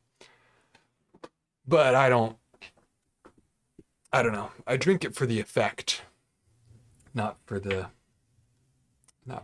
taste necessarily, although I do like the taste. I completely misread the timeline of the video and generally thought you were able to buy stuff in Home Depot at like 11 to 2 a.m. Yeah, how does that work out? It's kind of cut together to make it seem faster than it is. So I said it was 1 a.m. our time there. So it was actually 12 midnight in Chicago. And in reality, we stopped for hot dogs after the Home Depot run, even though I cut it the other way around. So we went to Home Depot right before they closed at like 11, like right before 11. And then we got food and then we came back to the convention center. Probably did that mold for about an hour. And then we were outside here for about 2 hours. That was the timeline. Make the coffee live for Breakfast with Bev. Yeah, that was my other thought for Breakfast with Bev is maybe if it's not a daily video, maybe just daily streams. Yeah, I was so confused too. Yeah, I should have been clearer about the timeline because I was also switching between saying Chicago time and Eastern time. So it was like I said one thing and then like immediately later said Eastern. So it was like confusing. I could have been better about that. I don't see why the ejection molder couldn't double as a brewer with a few modifications. It probably could, and then I'd just get cancer and die, probably. Maybe. All those plastic, terrible. That's another thing. I don't think Michael's coming, actually. I think he left, but that's one thing he was going to talk about during this scene is like how bad the fumes were. Just us being out there for 2 hours straight with this thing running Like, honestly, we probably should have been wearing respirators for this. Just like melting polyethylene. But yeah, you can get a nasty headache off of this thing. Returning out to the now even colder night of Chicago, I flattened down the injection face and the bottom of the new mold. Bro, we're literally in the middle of a parking lot right now. I know. Immediately back to grinding. I'm expecting some good stuff out of this one. I'm feeling good about this. It was taking some time with the weather to get the machine up to heat, and that also took a toll on our camera batteries. We're at 70%. Are we at like 80 a second ago? Yeah, it's I have a 3D printer and that thing caused me headaches. Can't imagine the huff with that much melted plastic. Yeah, it's like a 3D printer, except instead of the nozzle being like a couple millimeters or whatever, it's a whole cubic inch of plastic being melted at once. Joined your Discord. It's honestly really dope. Thanks. Thanks for creating a great space like that. Hell yeah. Glad you like it. I should promote that in more videos. I haven't mentioned it in a while outside of the streams. But yeah, it's like a really fun place, honestly. I go there all the time for advice on stuff. cold, man. On top of that, we didn't know how much longer we had until Trent left. He was flying out the next morning. The nice thing about not promoting it a ton, though, is that there's only like cool people in there. And it was already pretty late. The goal is to come back in and surprise him with our new results, but I don't even have a way to contact him because there's no signal inside the convention center. So all I didn't know you had a Discord. Yeah, link in the description if you want it. I can do is try to get this working as fast as possible. I think we've got one here. Oh yeah. Didn't feel his toes, but that's almost it. I spent like 6 hours once soldering a project doing those pure solder traces on those generic Radio Shack perf boards, and I thought I was getting sick the next day, but it was just the fumes. Yeah, you need good ventilation for all that stuff. I kind of learned my lesson in college. I was doing a bunch of this stuff out of my dorm room. That's when I like really started getting into DIY. It was like 2018, 2019 more. And yeah, I was like spray painting indoors, using acetone and solvents, sanding, just stupid stuff.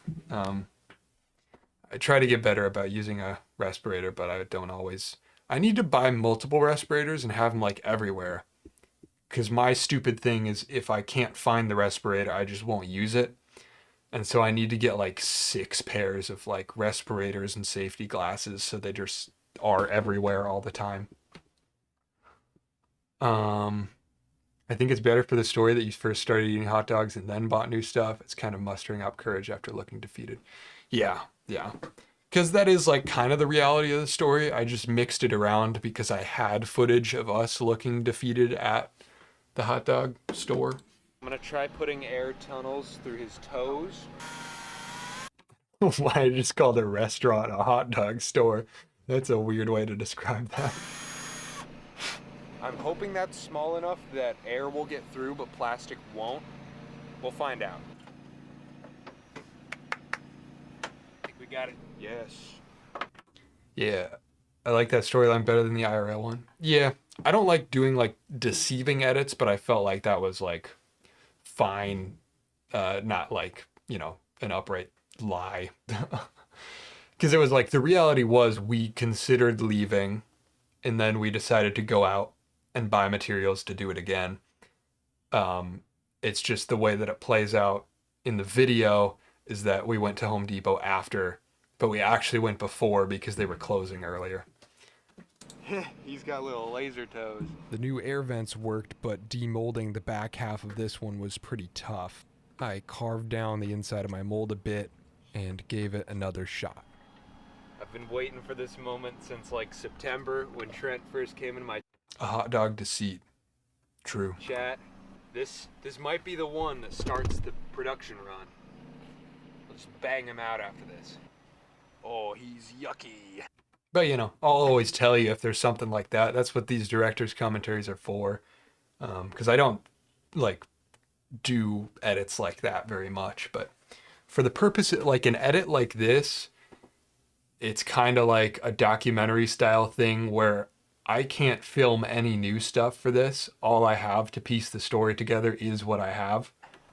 Oh, I didn't get the feet in this one. So it's kind of like trying to best represent the emotions of the situation with the footage that I have. But if this demolds, we're golden. We weren't filming a ton because of the cold, but we'd been out Oh, you can see the, hold on, let me move my camera so you can see it.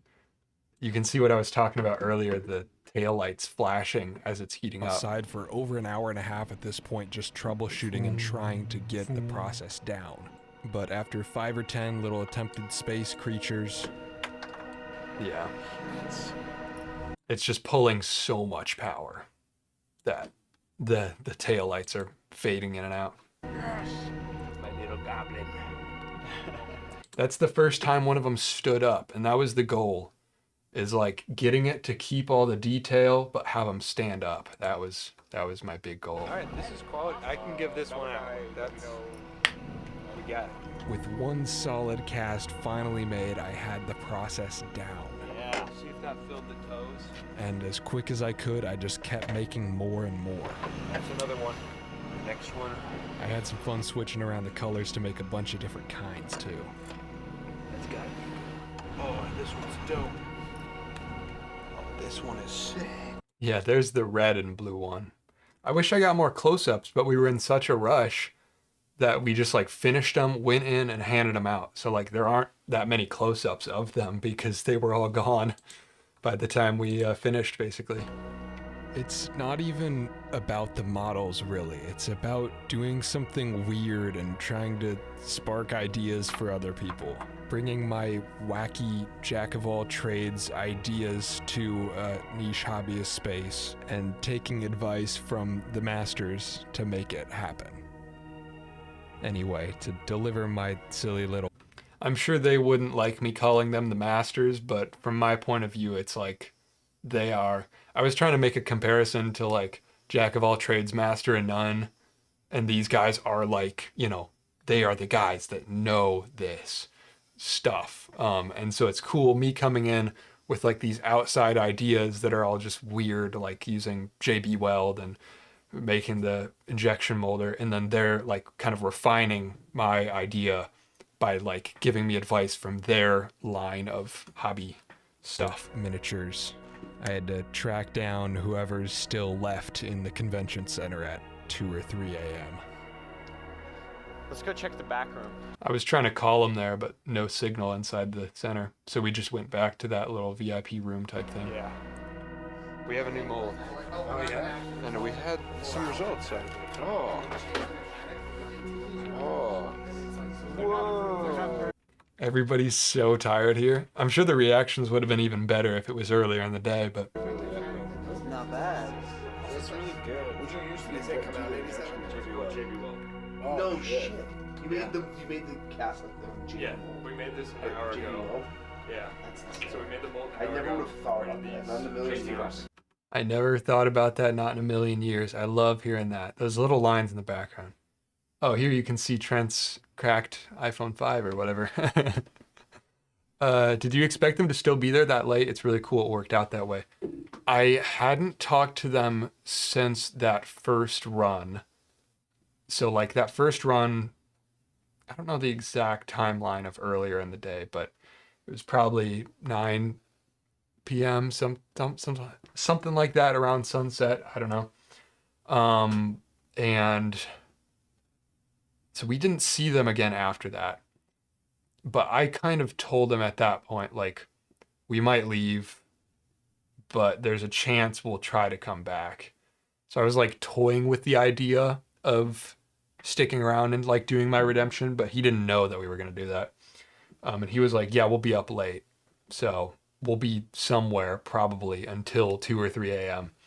At that point, it was 3 a.m. So I knew they were going to be up late, but we fully expected that it might be a possibility that we try to track him down and we just can't find anybody anywhere. But it's set to like 5 minutes. So this was genuinely sick. That's perfect. Yep. That's so cool. That's cool. That gives me a lot of ideas.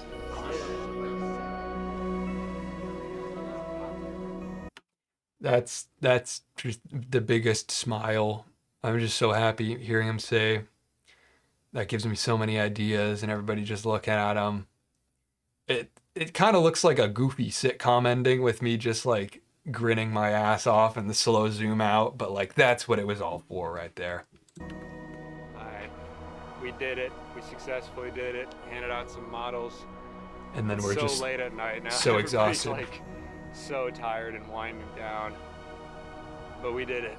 The injection molder's on top of the car right now. That must have been a great feeling moment. It was, because like they didn't know we were gonna come back. So it's like they not that they consider, I don't think they would have considered that first run as a failure. Like it was still cool. But in my mind, like I wanted to make several good looking figures that stood up on their own, and I wanted to give them out to people so they had something to take home. Like that was my goal. So even if they didn't consider the previous one a failure, I wanted to come back and do that. And so being able to go back and do that and just like pull through same night, last night of the convention, that was big for me.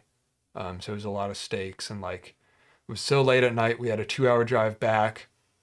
Michael wasn't as used to the fumes as I was, and it was so cold, and our camera batteries were dying. So like he was about ready to call it at that point, but I kept being like, one more cast, one more cast, one more cast. He was a really good sport for coming along and filming for me. And yeah, so it really felt just like, yeah, redemption, proving myself. Airing out the fumes. Where's Michael? I don't know. He was supposed to be here.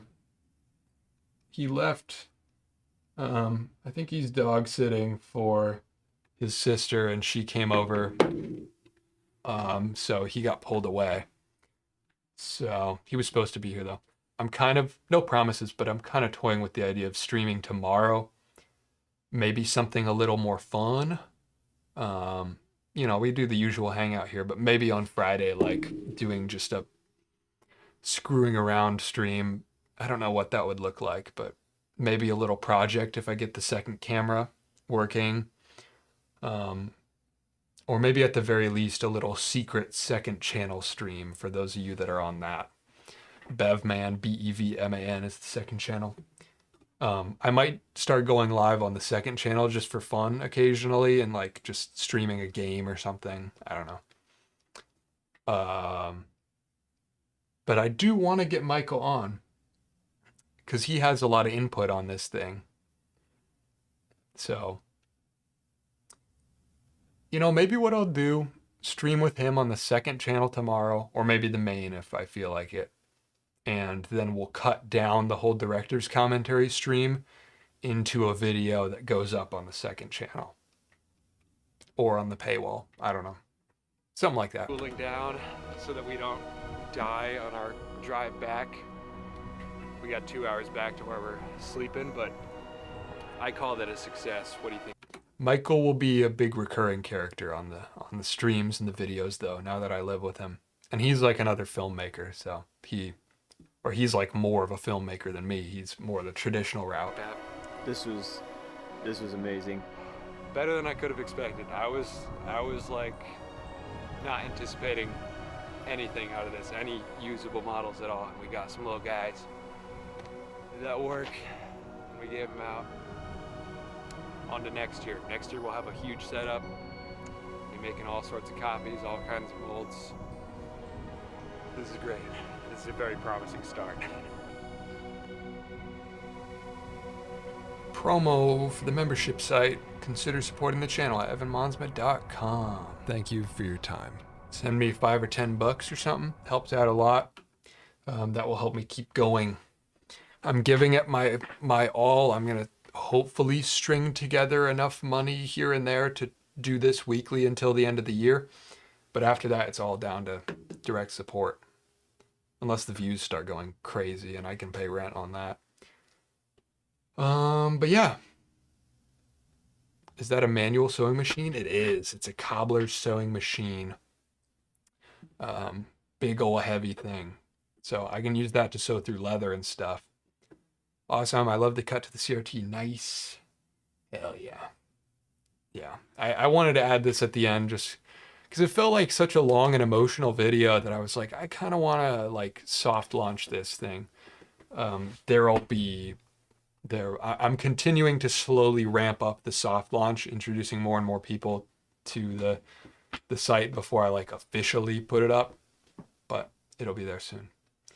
You need to figure out how to make Chinese lanterns work for live streams with real candles. That would be dope. That's a cool idea. Yeah, that's the video. I did want to get Michael's input, but he is not here. The project was a cool idea already, but the story that turned out was really something special. Great video. Thank you. Thank you. I agree. So maybe we'll stream tomorrow. Because I do also, I should have the P.O. box address tomorrow. So maybe I got enough stuff for a short, like 1 or 2 hour stream. But we'll see. We'll see. We'll see. That's it for tonight, I think. I'm going to save my silliness like Wordle and whatever for another day. Assuming we might stream tomorrow. Yeah, 2.5 hours again. That's pretty good. That's my standard at this point. 2.5 hours. I'm proud of that. Thanks for sticking around, everybody. Thanks for hanging out. I had a good time. Stay tuned for all kinds of other stuff. Second channel things happening. More silly streams. More. I'm gonna post tonight on the second channel. A point and shoot vlog. It's pretty boring, honestly. It's pretty slow, but a point and shoot vlog of refinishing a table, our dining room table for the new house. Oops, I lost my chat. Where'd my chat go? View your channel. There we are. So yeah, I'll upload right now after I shut off the stream on the second channel, Bevman, Bevman. And that's it. Thanks for hanging out. Take it easy. Had fun. Thanks for the good night. Thanks for the good morning. Much love from Indonesia. Hell yeah. Peace, everybody. Thanks for hanging out. More stuff soon. Car video on Tuesday.